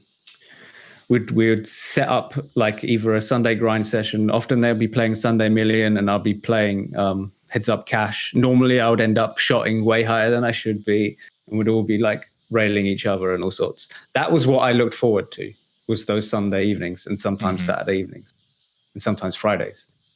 And I kind of get that feeling with Twitch, especially when you hit something big. So as you can probably tell, most Twitch streamers are tournament players. I can definitely understand why they are, because I think it was like this time last week, I started dabbling in some tournaments, just because there hasn't been something that I've been really focusing on yet. And I played a $215 tournament and ended up winning it. But the amount of the slowly progressing hype made something for me that would have been quite fun. It's now like 10 times, 100 times more fun, because you got like, I ended up having 1,000 people watching me take it down. So it's like so much more fun. In that same session, I ended up coming third in another tournament, and bluffing the lot off and punting it all off with 3-2 off, which was also like the bad side of Twitch, because everyone was like, oh my God, you're so terrible. Yeah. But like, I kind of enjoy that. I like the trolly aspect of Twitch. I really like that feeling. Like, I know that I'm about to do something. If my bluff does get, the chat is going to go crazy at me and laugh at me, and it's going to be hilarious. You just got to embrace it. And there are highs and there are lows. It's definitely a higher variance game than playing poker away from the screen. I definitely give it that. But I think it's worth it for me, because I've done my grinding. If I ended up stopping Twitch, it's highly unlikely I'd go back to being a professional poker player. Highly unlikely. Yeah, it's interesting. I hear more and more people say that, like, people who went into Twitch really don't see the joy anymore in poker without Twitch, because it does add that element. It's interesting. I would enjoy it, but it's not nearly enough to just basically be full-time, right? Yeah, it would be a weekend only. I would still do my like Friday nights. They're normally quite fun. Maybe some Sunday stuff as well. But I couldn't imagine me grinding right now. So what was it today? Wednesday, yeah. Wednesday midday. You wouldn't see me on the tables. Whereas, yeah. Let's talk about the Twitch community, because now, actually, now that we had RunItOnce Poker raid our stream, which was awesome, and it's just so interesting to see how the community collaborates, and however, because we're all working towards the same goal, right? And if we think about currently, one of the biggest events on Twitch for poker, and especially for PLO, is obviously the Galfond Challenge, which is amazing, and can't say thank you enough to Phil for doing this. It's great. You know, we all benefit from it. But it's so interesting to me to see that, you know, how close-knit the community is, how people try to help each other out, because obviously everybody benefits from it. Like, what's your experience with collaborating with other people on Twitch? Well, I mean, So when I was first getting into Twitch, like I said, I was effectively paid to do it. So I didn't bother looking at other streamers. I was just like, it's never something I was interested in, Twitch in general. I was like, okay, well, I'm going to teach people how to play this game and I'm going to create videos. And the video part, creating the videos was the exciting part for me. Now, when I started streaming, I had like, I don't know, 15 people, 20 people watching and developing like friendships. Generally, you just start developing friendships with these people. And then you start to wonder what they're up to. Turns out some of them are streamers. So you end up going, okay, I see that he's now streaming. I'll go and say hello. Then you end up having a conversation with them, staying around a little bit longer. Then you meet some of their moderators who are also moderators or streamers for another stream. And then you realize it's all interlinked. It's way less like competitive compared to the casino brand names. Because if you go on browse on Twitch, you get all the different game types lined up. Now, if you want lots of people in the poker directory, then you need lots of poker streams going on. You need lots of interesting things to bring them into it. And it doesn't matter if they're 888, Party Poker, PokerStars, RunItOnce. It doesn't matter who they are as long as the overall numbers increase to the point upon which when you click that browse feature, you can see poker as one of the options. As long as it's there, you get lots of people coming into the game. A lot. Mm-hmm. Like if you've ever been top of the Twitch directory, you'll start to be able to tell that you're getting a casual Twitch viewer than a casual Twitch poker viewer. Because the first thing they'll say is, are they playing for real money? That's normally the first thing you get asked. But you can quickly tell that you are being seen by people outside of the poker sphere, which is the important part, right? These companies wouldn't be putting the money that they do into this if you weren't either retaining an audience or attracting a new audience. And it's generally going to be good for poker as a whole. But at the same time, even without that, just meeting people in the chat, chatting to them, ending up going to their streams, chatting with them, seeing new people, you end up realizing it's all one big community. And just inevitably, because of similarities or friendships that created, you end up spending much more time there. So when I first got into Twitch, I was only streaming myself and that was it. I wouldn't spend any more time with it. Nowadays, I think I'm at least putting in 5 hours at least a week looking at other people's Twitch streams, which you would not have been able to get me to do beforehand. No way on earth. I mean, as much as I like Lex, I could never have imagined me watching him play tournaments. Just no. But now I can. So it's interesting. All right. And you yeah, go ahead. Sorry, I'm just going to say BMI F Sud says, are we allowed to ask James what we think about Stars not responding to people's emails for weeks? You can, because I know that's happening. It's a really big issue, and it's just the sheer numbers of people go at the moment. And don't forget, like, this coronavirus thing doesn't just affect you, it also affects other businesses, and trying to like get people to recruit people in these times, it's going to be hard, right? So unfortunately, that's what's going on. And you're just going to be in a queue for a while. There's not much we can do about it. Patience, I guess. Yeah. And I mean, obviously, one of the problems of having a huge user base is that you have to deal with a lot of user requests, and it's not always easy.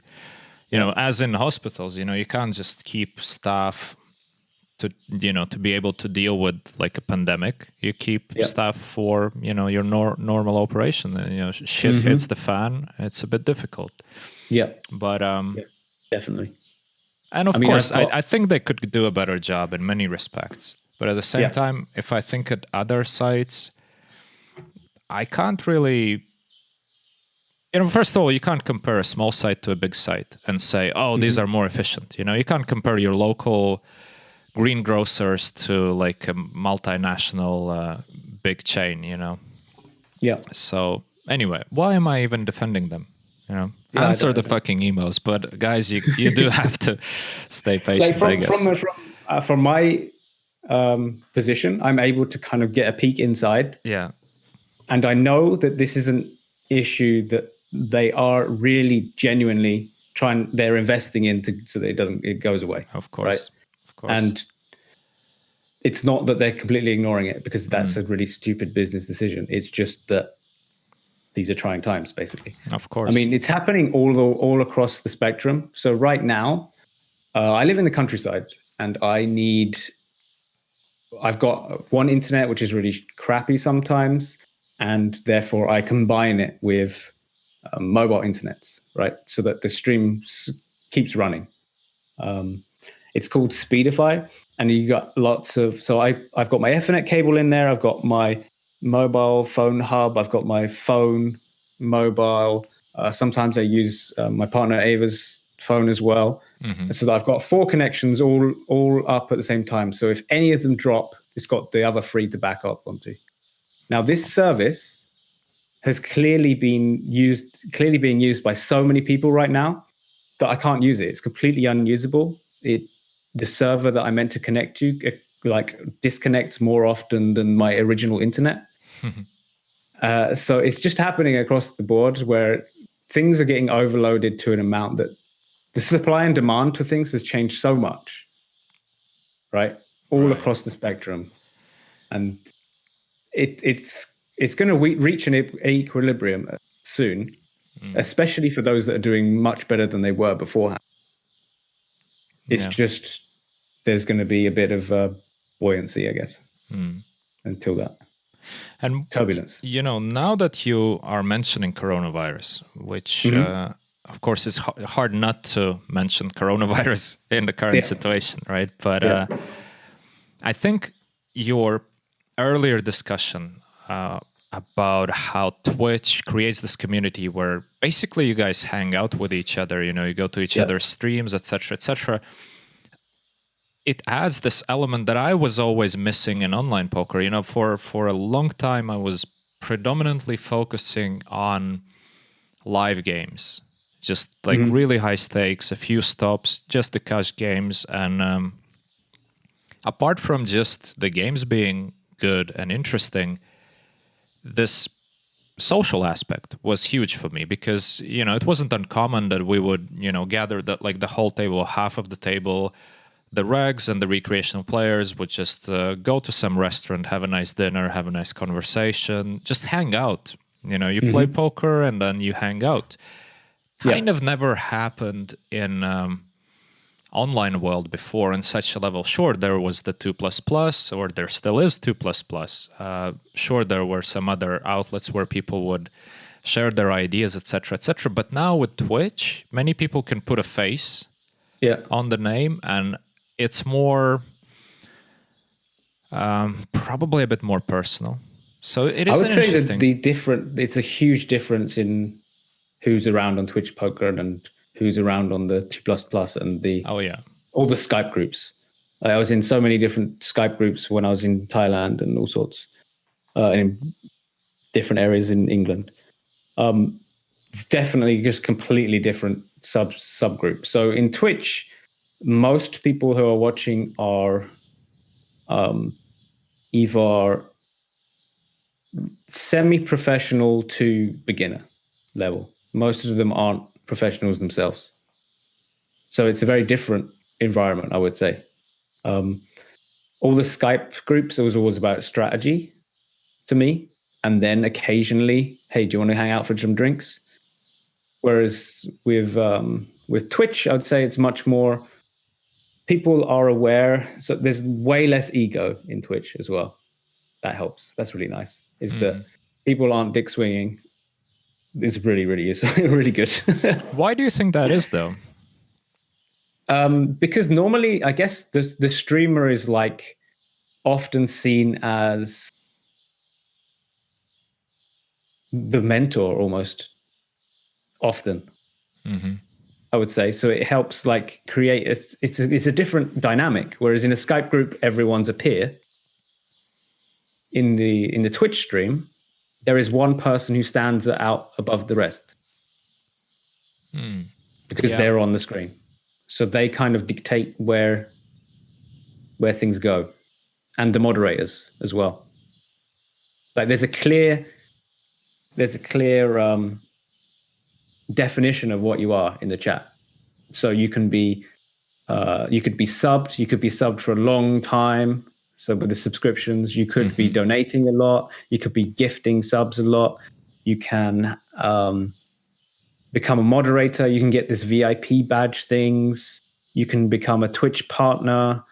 There are many different like ranking systems, like caste systems in Twitch, which is I personally don't like them, but they probably do pretty good work in building a community. Probably. Like if you didn't have any of that, I can imagine the chat going downwards pretty quickly. I can imagine. Yeah. Yeah. Well, again, like obviously Twitch is a relatively new thing, right? So they're also trying out new things, much like the poker sites who are trying out new games, new variants, new ideas to see what sticks. Clearly, what they're doing now, I suppose, sticked. And maybe, you know, somebody else is going to come up with a different idea and things going to evolve. But with Twitch, so you mean like there's things like Mixer and YouTube does it and all this stuff, this live TikTok. That's the new one. You got a TikTok? Yeah. That one really don't get. I mean, every single time these new things come, when Instagram came out, when Twitch came out, when now TikTok has come out and Snapchat, I just saw it and go, why would anyone ever want to use that? And then 7 years later, here I am. Brilliant. Yeah. Go. Yeah. Interesting. Interesting. Because, I was, you know, I started the podcast because I felt the need to be present on Twitch because of Love the Spot, right? We obviously want to promote our coaching site. We want to promote, and at the same time, I'm not promoting it because I don't want to sit here and talk about like, guys, you need to come and join our school, etc. If you want to, you're going to find us, you're going to join us, and you're the type of person that we're looking for. If I need to sell it to you, then I probably don't need you, right? But so I was doing something on Twitch, and eventually I realized like I'm not really enjoying playing. Not enjoying playing on stream. I feel the quality is not there because I'm supposed to focus on the chat. I'm supposed to focus on the game. I didn't find the right balance between being instructional and just doing some entertainment. So it was like kind of all over the place, you know. Part of it I would be trying to go deep into some concepts while talking to the chat, while trying to play hands. It's just a mess. You end up having to so often when I'm streaming and I want to go really educated, I'm one tabling, and that's just not something that you are used to. Like when I was playing Heads Up Cash, I'd have at least 4 tables, but sometimes up to 12 tables of Heads Up going. So it's completely different between one table of 6 max and up to 12 tables of Heads Up. But you have to put it down to that amount to really get across to the audience every single thing that you're thinking about. In my view, like if you're really explaining a concept that's new to everyone there, and that's what you're here for, if you're there for education, you have to tone down, you have to remove so much volume. There are so many different types of streamers, right? There are some that are 6 tabling and they're kind of like being more entertaining. There are some that are 20 tabling but don't really say a word. There are some people who are just playing recreational, whatever they feel like.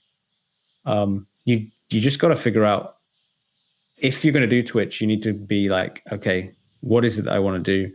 And then base your volume around it, which is obviously not great if you're used to playing high stakes and you'd like to have a good hourly while talking. I can understand that. Yeah, I had to recently think about it a lot because I made this decision of, okay, I'm taking the podcast away from Twitch, right? And I think it's a good decision for the podcast. It's going to increase the quality overall.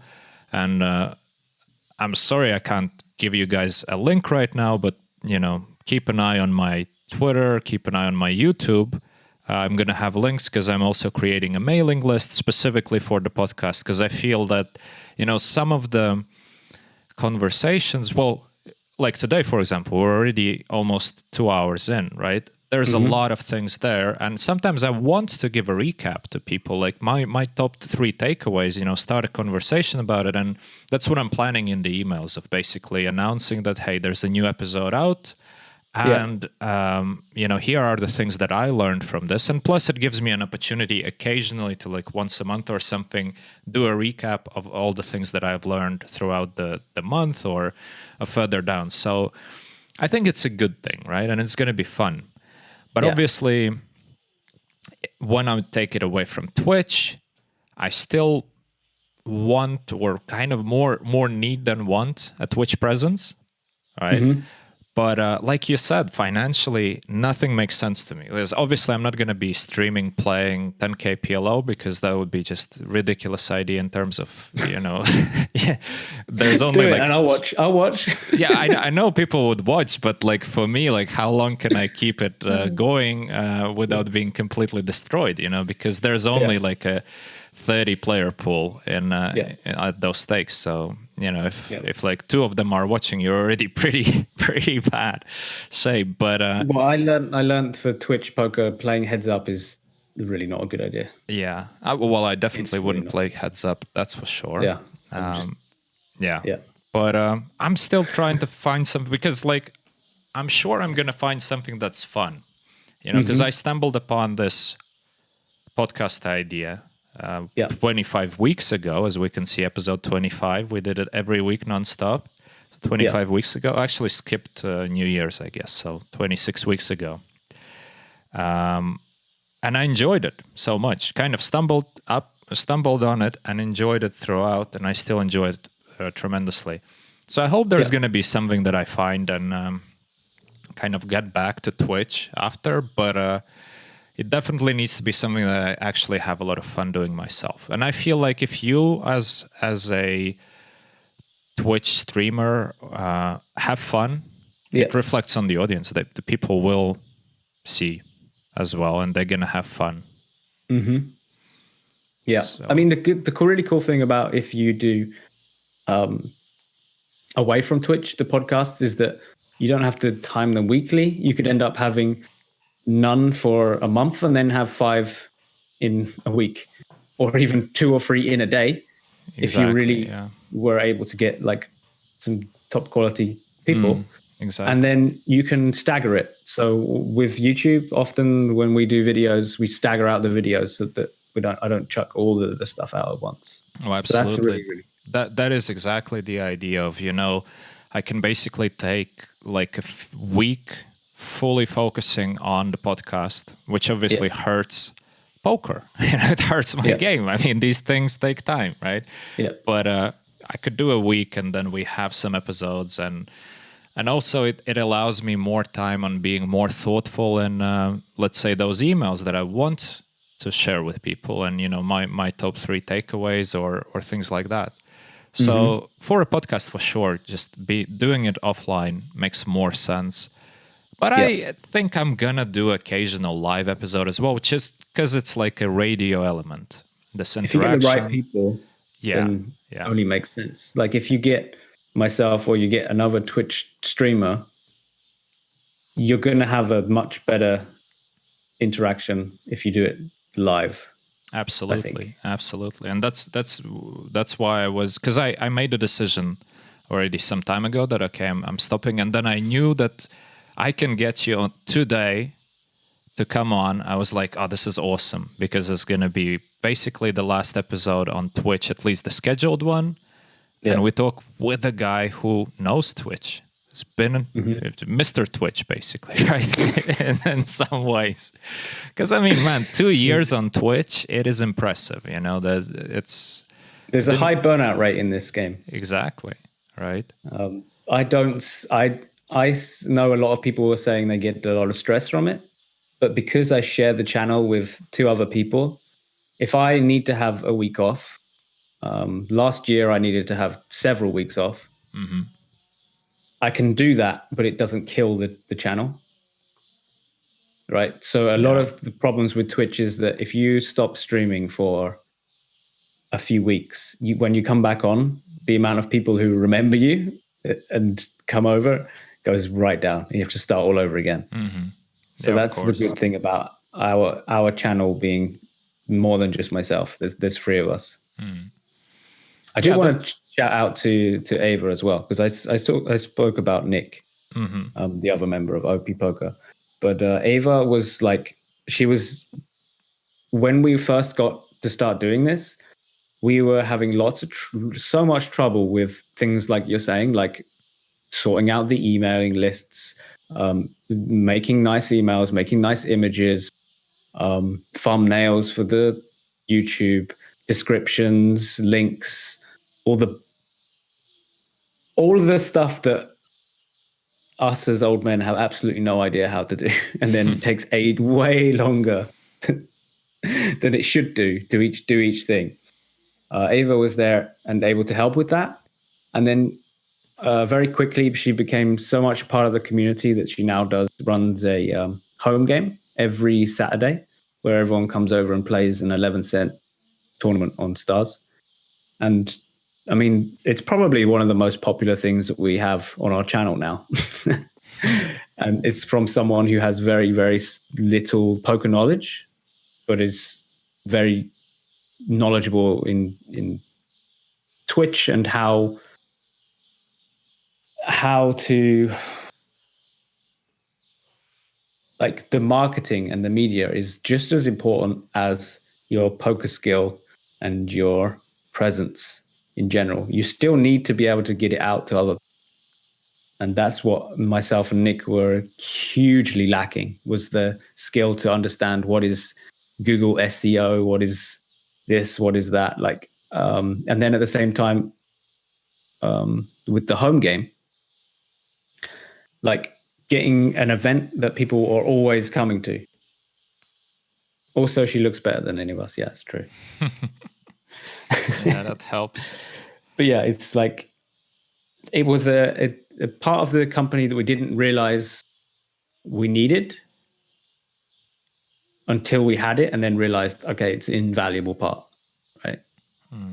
So we were looking to be mainly a strategy site, but now we're looking way more to be a community where people come and just chat, right? And play poker and have fun. And that is a good way to keep people around, basically. Yeah. And it's inspiring to see, like, you guys kind of stumbled upon the idea of make the channel a channel, not bound to one individual. That was not stumbled upon. That was very deliberate. That was very deliberate. All right. Yeah, I was, when I was getting into this idea, my first concept was, I get the ball rolling, I find someone else who wants to who's as good as what I'm doing or better, and I employ them and I'm out. That was genuinely what I wanted to create, something that I thought was a gap in the market, and then get out of there. But it turns out it's way more enjoyable staying. Yeah. But still, you know, you covered the bases, and you still have an option of basically continuing the business even if you decide to move on. And that's great, because, you know, a lot of poker players obviously struggle with this, the transition, because in many ways, you know, the stories of people like Doyle Brunson are inspiring. But how many people can really spend like 70 years of their life devoted to poker? Yeah. That's just not going to happen very frequently. At some point, people want to move on. And you know, but to be fair, he's probably played less hands of poker than you have. Oh, absolutely, yeah. But he's played, Okay. he's basically he's like half man, half table, Mm-hmm. basically right now, or half chair. I don't know. I mean, this guy's been, it's crazy. It's inspirational, but it's Yeah. crazy. And if you Yeah. think about, like, a lot of people sort of realize that they need to quit too late, Yeah. and Definitely. also don't A lot of have my friends. anywhere to fall back. Like, they don't have anywhere to quit to, because they were so focused. Because you have to be completely immersed into this one thing, which is your thing, which is poker. It depends on how. If you're playing 10K PLO, yeah, you do. But if you're playing 5-10 live, you don't need to be focused. You can have a 3 months off gap, like vacation, and then come back and still be all right. But when you're saying what you're saying shouldn't be for the chat, a lot of the chat might think really, but like if you're playing 100 an L, 200 an L on, you can have a few months off. Don't worry, Yeah. the games will still be good when you come back. But what this guy is talking about is high stakes nosebleed stuff, and yeah, you can't skip a beat there. Well, even though you sort of can. I mean, a Okay. lot of the pressure that we put on ourselves of believing we can't take a break is just subjective, right? Because Hmm. actually, yesterday, when I was doing the commentary for the Gelfand Challenge, somebody asked in the chat, I think it was Schuller, who's also actually streaming PLO. He asked in the chat, like, hey, where have you disappeared? I was like, wow, people actually are paying attention, because I actually disappeared from PokerStars. I didn't play poker for about a week and a half without, like, there's no Yeah. big deal. But to somebody who sees, like, oh wow, a week and a half, he disappeared. He really disappeared, right? Because it's obviously uncommon for, in the high stakes, we see basically the same faces every day, and you can pretty much know who takes 1 day off per week, who takes 2, but there's nobody who's basically away for like a week or more. And so Yeah. yeah, and I was away, and today I played. I don't feel that week helped me, if anything. I'm more fresh, I'm Well, more there you eager go. to play, and it's all good. So it's not like you can't take a break at the higher stakes. I Hmm. actually often take a break. I used to take a break quite often with my live poker travels, because I see it very different. Online poker and live poker, it's such a big difference. It's a different game in many ways. Yeah. I mean, it is completely different game. Like a really important skill in live poker is um, creating a fun table dynamic. If you're like sitting on a live game and you're draining the atmosphere, if you're like sitting and you're just on your iPad or reading a book or whatever, you're like taking away expected value, because if you're at least being interactive with other people, they're often going to stick around for longer, or something's going to happen. At least to do that, right? Whereas in online poker, you can just be 24 tabling and not notice anyone if you wanted to. Yeah, that's very true. But I still, mean, we are in yeah. the business of making the recreational player have fun. They're there to have fun in Hmm. the end of the day, and Yeah. so it has to be. I mean, the least you can do online, don't say stupid shit about other people in the chat, especially if these other people are recreational players. Like, whenever somebody, like Yeah. recently, somebody at 5K PLO, right? Yeah. I've never expected a thing like that. I never saw a thing like this before. Yeah. 5K. I mean, recently, obviously, before you had all sorts of chat going on, but recently. So anyway, there was a recreational player. He made a big suck out, but it's just PLO. These things happen so often. Definitely. And then Yeah. one of the regs just went on a complete rage thing, and I was like, dude, are you like, what the fuck is going on? Are you 12 years old? Or like, how did you get here? I mean, you've been here for years. All of a sudden you decide to went off now, and like, You ruin Yeah. this thing. You know, this guy, like, 'cause sometimes we sit for like 8 hours, there's no game. You're waiting for somebody to join. So all of a sudden he joins. Yes, he got lucky. I mean, get over it. It's going to happen. Yeah. And then you just basically make sure that he doesn't want to join ever again, probably, because you ruin it for him. I mean, he can go to another site, he can do something else, but it's just so stupid, such a short-term thinking, you know, and Yeah, I'm kind of worried about that, because if people do that and it does make them move away, then obviously the sites are going to start taking away chat completely. yeah. It's just obvious for them to do so. I mean, RunItOnce did it. Right, but We'll see RunItOnce also what has the anonymous aspect. So sort of chat in the anonymous way is probably going to be a bit more toxic to begin with, because there's no barrier for somebody to say something, because like the next day nobody knows who it was. So probably that's for the better that they remove the chat, right? But yeah, if it's anonymous, that makes much yeah, more they sense. probably put some thought into it and thought, so nobody's gonna know who this person was when they say something, and we just have to like moderate the whole thing. Nah, it sounds like too much work. Yeah. Yeah. Yeah, I completely. I get where you're coming Awesome, from. man. So interesting. And one final thing I want to touch upon, because we kind of glossed over it. You said that whenever a new game comes out, Yeah. almost the first day you create material about it. You create a video. You create. What's in it for you? Like, why are you doing this?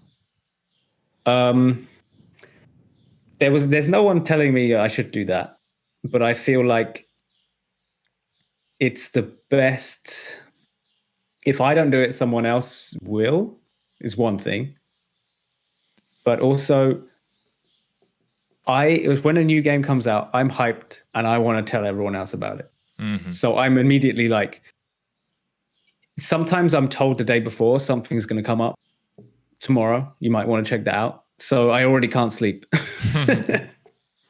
So as soon as it's there and I'm like, I can play it, I'll immediately record it, say my thought process on it, and just chuck it out there. Now, luckily for me, I haven't looked like an idiot. So I know a few other people have done that before. So I know, so Ben CB did it, Jane Andes did it with the new games. But what they said about it was so, like, after a few days of playing, was so off from what the actual strategy is, which made me kind of laugh about it. But luckily for me, I've been able to keep it simplistic enough to not go that deep. Like, I have to retrain my mind to go from, I can't think that deep in combinatrix, because not only is none of the players have a clue what ranges they're going to be playing, they're going to be changing the range every hand.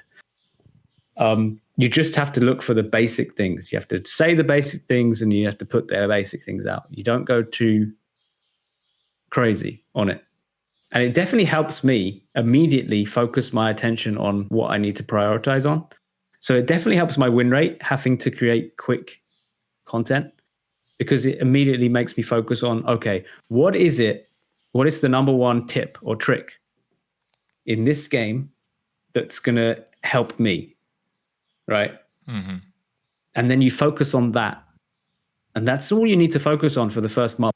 As long as you've got that, that's all you need to win, really.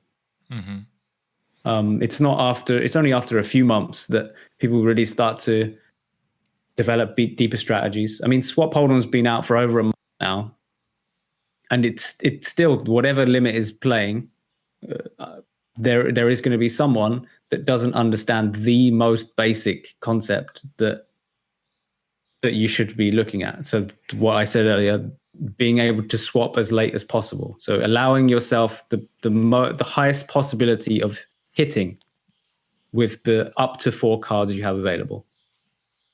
So you just take it as far as possible. And they just don't realize that. And they're losing such a huge edge. It makes the games good. That's all you needed to focus on. Yeah. Yeah, that's interesting. It's good for me because it really forces me to go, yeah, that's it. Yeah, right? of course, because you need to simplify it for Mm-hmm. presenting it so you actually dig to the core. And of Yeah. course, the fact that you're always playing the new games and always trying to figure out, that's a skill that you've developed of basically taking a game, trying to find that essence of it. So yeah, that's super interesting. Yeah. It's good fun. And I just mean, I enjoy that. yeah, I mean, Being it first. sounds fun. Like I can totally see, because like recently I did a video about 6 card PLO, Yeah. and I I bet. can't play that yet. It's not available in UK. I'm so Oh, oh, wow.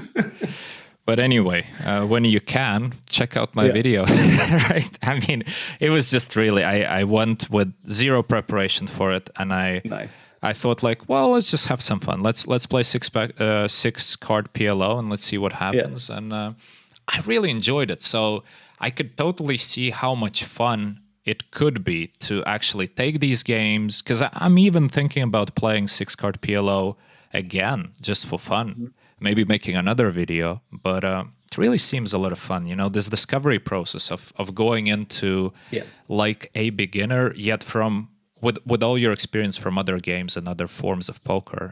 It's quite fun. Yeah, I mean, the level of the best players on that game is going to be a lot like less than the best players on Absolutely. other games in terms of how well they understand the game.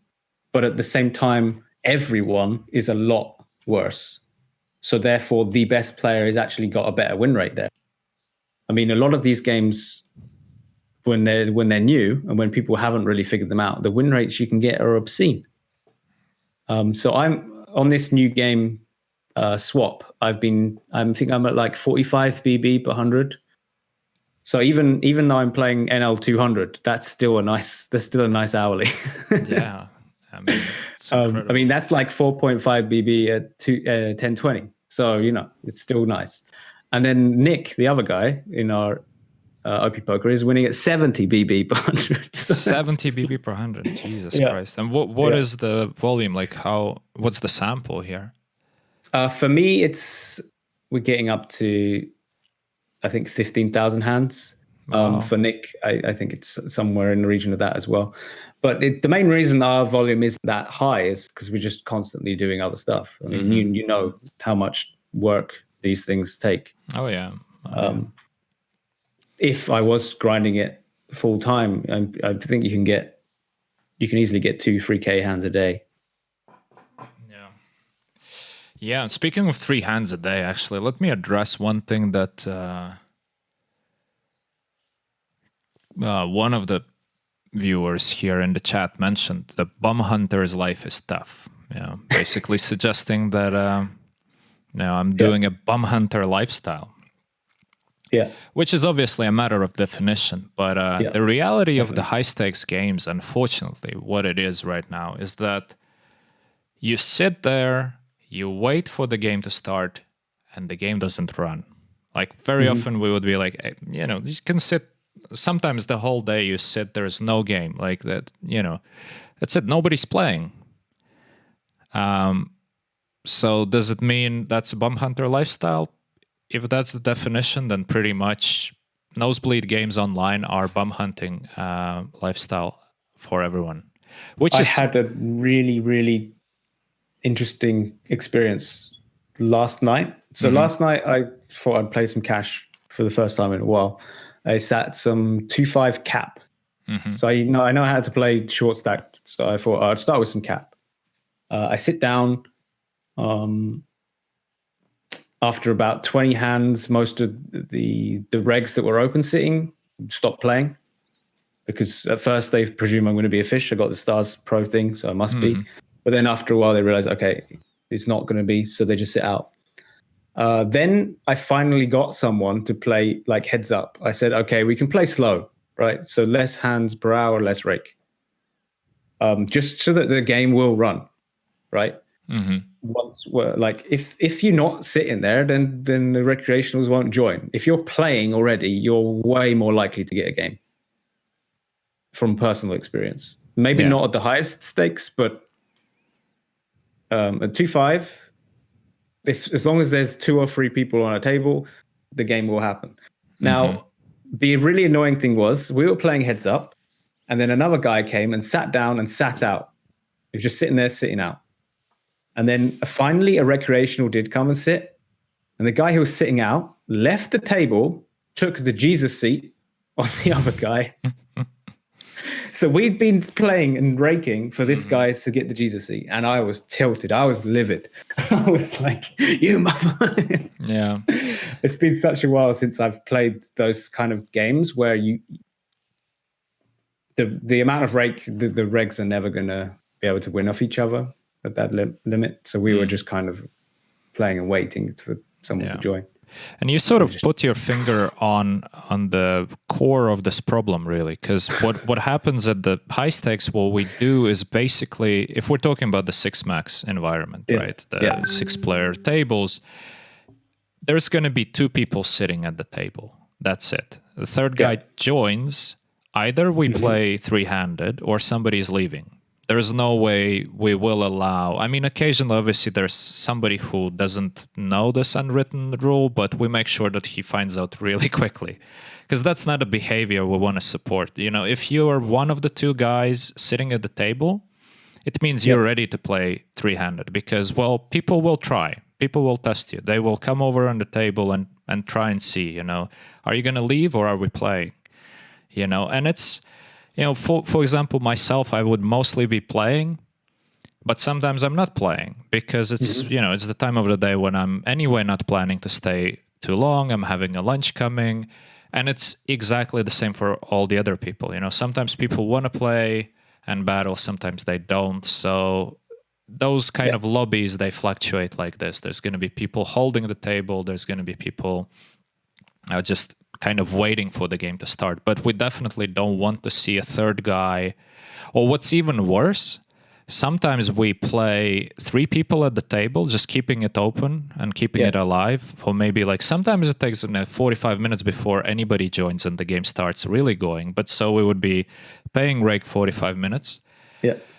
And if there's somebody sitting at another table, which is not running, that is just such despicable behavior, because listen, you're not contributing at all to keeping this game alive, and then you're doing this shit. And the problem with PokerStars 4-table policy is that sometimes you know, we're keeping tables alive, and we already, like, all 3 of us are capped at 4 tables. We have 4 tables, so we can't go to that table and kick this other guy out. Completely agree with that. It's ridiculous. I definitely need to share my frustrations with it. Like I've never been a 6-max player. I mean, I have played some 5-10 because there's been like absolute crazy guy that I've just played heads up that moved to it, but only in those exceptional circumstances. But coming into it and seeing how this is the way people are making the money there, it put me on absolute life tilt that this guy was just waiting there, sitting out, knowing that someone is going to eventually join and immediately switch over, get the Jesus seat, and then start playing. Oh my word! And that's only going to happen because of the cap thing, right? So you need to change that. Yeah, exactly.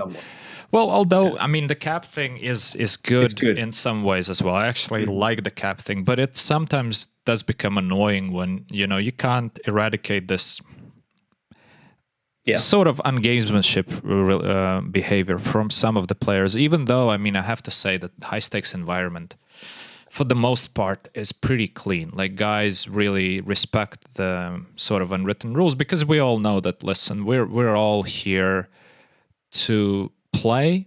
We want the game to run. And if you want to be an asshole, sure, let's battle 3 of us for a week and just bleed out slowly to the rake, because like you said, I mean, nobody's really making money. The worst thing was we were playing heads up and he was sitting out. Yeah, I know. But the thing is, you know, with the 4-table policy, obviously, we can immediately close that table, open a new one, and we just keep doing it. And if he's actually going to, like, nobody's going to, you know, keep jumping. So that's my next move then. Yeah, you should definitely close the table. Like, as soon as there's one guy who's basically behaving in such a way, just close that table, open a new one if you can. Because as soon as you both sit out, like the other 2 guys sit out, the game has 30 seconds to restart. If it doesn't, then table's dead, and off you go. All right. Nice. I'm going to use that in a bit. I'm going to go check them out. Awesome. Yeah. Anyway, like James, listen, it was so much fun.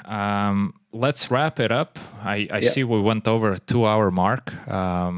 Do you want to, where can people find you, first of all? And we got a Twitch channel. That's probably the best place to start. So if you, it's OP_poker on Twitch. So if you go into the search bar and do OP_poker, you'll find our Twitch channel, where there's normally someone streaming every week. Mm-hmm. And then our Discord is also pretty massive. If you want to talk about new games specifically, it's like it's pretty much the only place where with these new games there's any strategy being talked about on the internet that's free. So you should definitely check that out if you're enjoying stuff like Swap Hold'em. There's a game that's just coming out in the next few days called La Course. So if you see that and you want to start talking strategy on that, then you know where to go. Come over to our Discord. It's all free, so don't worry about it. It's all good. We got like 4,000 people in there at the moment, so a lot of people. And if you're asking whether I do coaching and stuff, I do not. I'm sorry, I'm too busy. All right, but still, you're putting free material out there for people to watch, so that's awesome. Yeah. So yeah, guys, go ahead, follow them, and of course I'm going to put all the links in the YouTube description. And speaking of YouTube description, for those of you who didn't hear it earlier, this is my last scheduled podcast. I'm not doing them on Twitch basically, this is the last one. This is it. Right? We're definitely continuing with the podcast. We're definitely going to bring you a lot more interviews, but they're going to be pre-recorded, and they're going to be on YouTube, and they're going to be on iTunes, and we're going to have a mailing list where you can subscribe for specifically the podcast material and some top 3 tips or things that I've learned from the podcast. And those things will be written by me. So all opinions are mine, all mistakes are mine. And of course, I have a lot of great people helping me with producing this podcast. And so we hope to keep bringing you good stuff. And yeah, definitely keep an eye out on that. I don't have any links to share with you yet about where you can subscribe for the email list. But if you follow me on YouTube or if you follow me on Twitter, then you'll find it. Have you got anyone lined up? Anyone in your sights?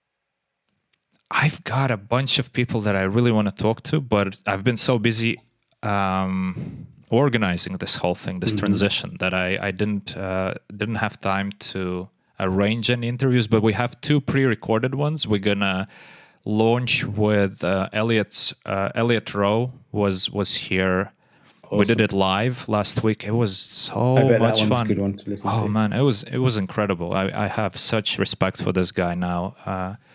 It's just it was brilliant. Yeah. So that episode, you guys should be really looking forward to that, because you should explain who Elliot is to the chat. Yeah. Well, if you guys don't know, Elliot Rowe is pretty much top of the food chain when it comes to poker mindset and performance coaching. He worked with some of the greatest in the sport, and the results are great. But beyond that, it's just like as always, we were just having a conversation, and it was so inspiring, so interesting, and I really like that one. I have another one with Leszek Badurovic, who is also a performance coach. That's actually pre-recorded quite a long time ago. So yeah, we have a couple episodes lined up, and they're coming out, and we still haven't published actually with an episode with your colleague Mason Pye, who's also a PokerStars ambassador. We did it a couple of weeks ago, and I think we're publishing it today. So anyway, there's a bunch of stuff, but yeah, and there's going to be new guests, and maybe some of the guests are going to come back again, and we're going to discuss some other things. So awesome. Just a quick question: what limits would I find you at PLO? Because I gotta I feel like I need to defend the honor of the Stars badge at some Okay. point. And you're gonna Like bring the when I'm gonna badge to the finish, table? when I'm gonna finish this 30 to 30K challenge, then I'll start Right. playing high stakes again with the badge.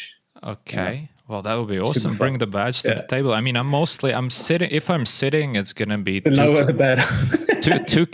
2K plus. So okay. it would be 2K plus. But Okay. you know, for your badge and to honor your 30K challenge, I can go lower and we fucking Twitch it. How about that? Let's go for it. I'm game. Yeah. That's gonna be a fun session on Twitch, and you know, Well, heads up, you PLO. bring the badge. I bring myself to your table. Do they still have Hold'em PLO mix? Probably, these days or yeah, not? probably. That would be fun. Honestly, my PLO game is non-existent. So, I mean, I'm pretty sure with that vision tool that Phil Galfond has, I might get a little bit better. I'm going to try that out. Good luck. Oh, really? I mean, no, you're gonna Is it that bad? get bad. No, it's not bad.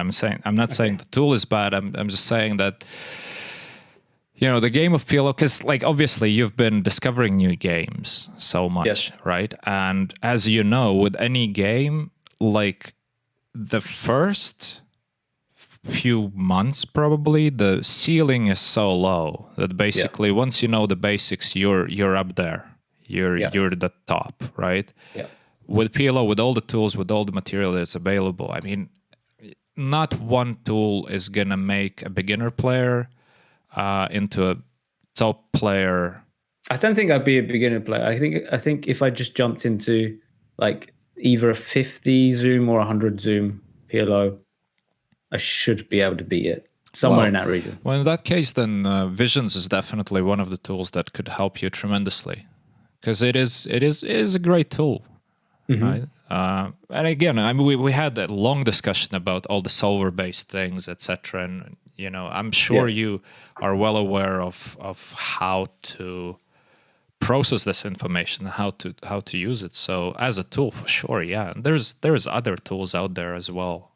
We live in a beautiful time when, you know, you're spoiled for choice from one perspective, and at the same time, it's not yet at a point where you can take one tool and you're guaranteed success, because that's just not going to happen. There's so much more to it. So it's a beautiful thing of when, you know, people are still there discovering ways of becoming better, and that's cool. I mean, I just noticed you do coaching for profits. Maybe we can. Yes. Maybe we can figure something out. Maybe you want to coach me a bit. Well, we can probably. I mean, that'd be fun. Damn it, you're good at this. You're seeking new ways, new avenues, and I like how your mind works. You know, I mean, like this is I have been out of the high stakes. Like I only like briefly nudged into the high stakes bit for a while with Heads Up Cash. I mean, I had some problems where I broke my back and had seizure when I was getting really to the high stakes community. So all of my friends who are from that are now like Bitcoin millionaires and don't play anymore.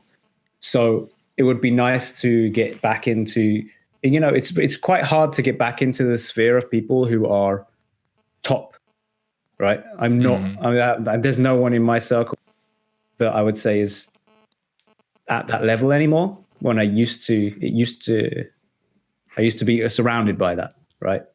So it would be cool to bridge the gap, even if it means I have to give some profit away. Yeah. It's an interesting point that you're making, because like reaching the high stakes is such a journey, which a lot of people don't even realize like what it means. And for a lot of people, that is an aspiration. But once they realize what it takes and what it means, they realize that, well, I don't really need it. Because there's also a thing about like, you know, where's the motivation of why are you making money? Like, why do you want to play high stakes? You know, for a lot of people of course I want to play high stakes because I want to make a lot of money. Like, but how is it going to make you feel any different if you make like 50,000 a year or you make 500,000 a year? Are you really going to feel very, very, very different? Is your life going to change all of a sudden? you know.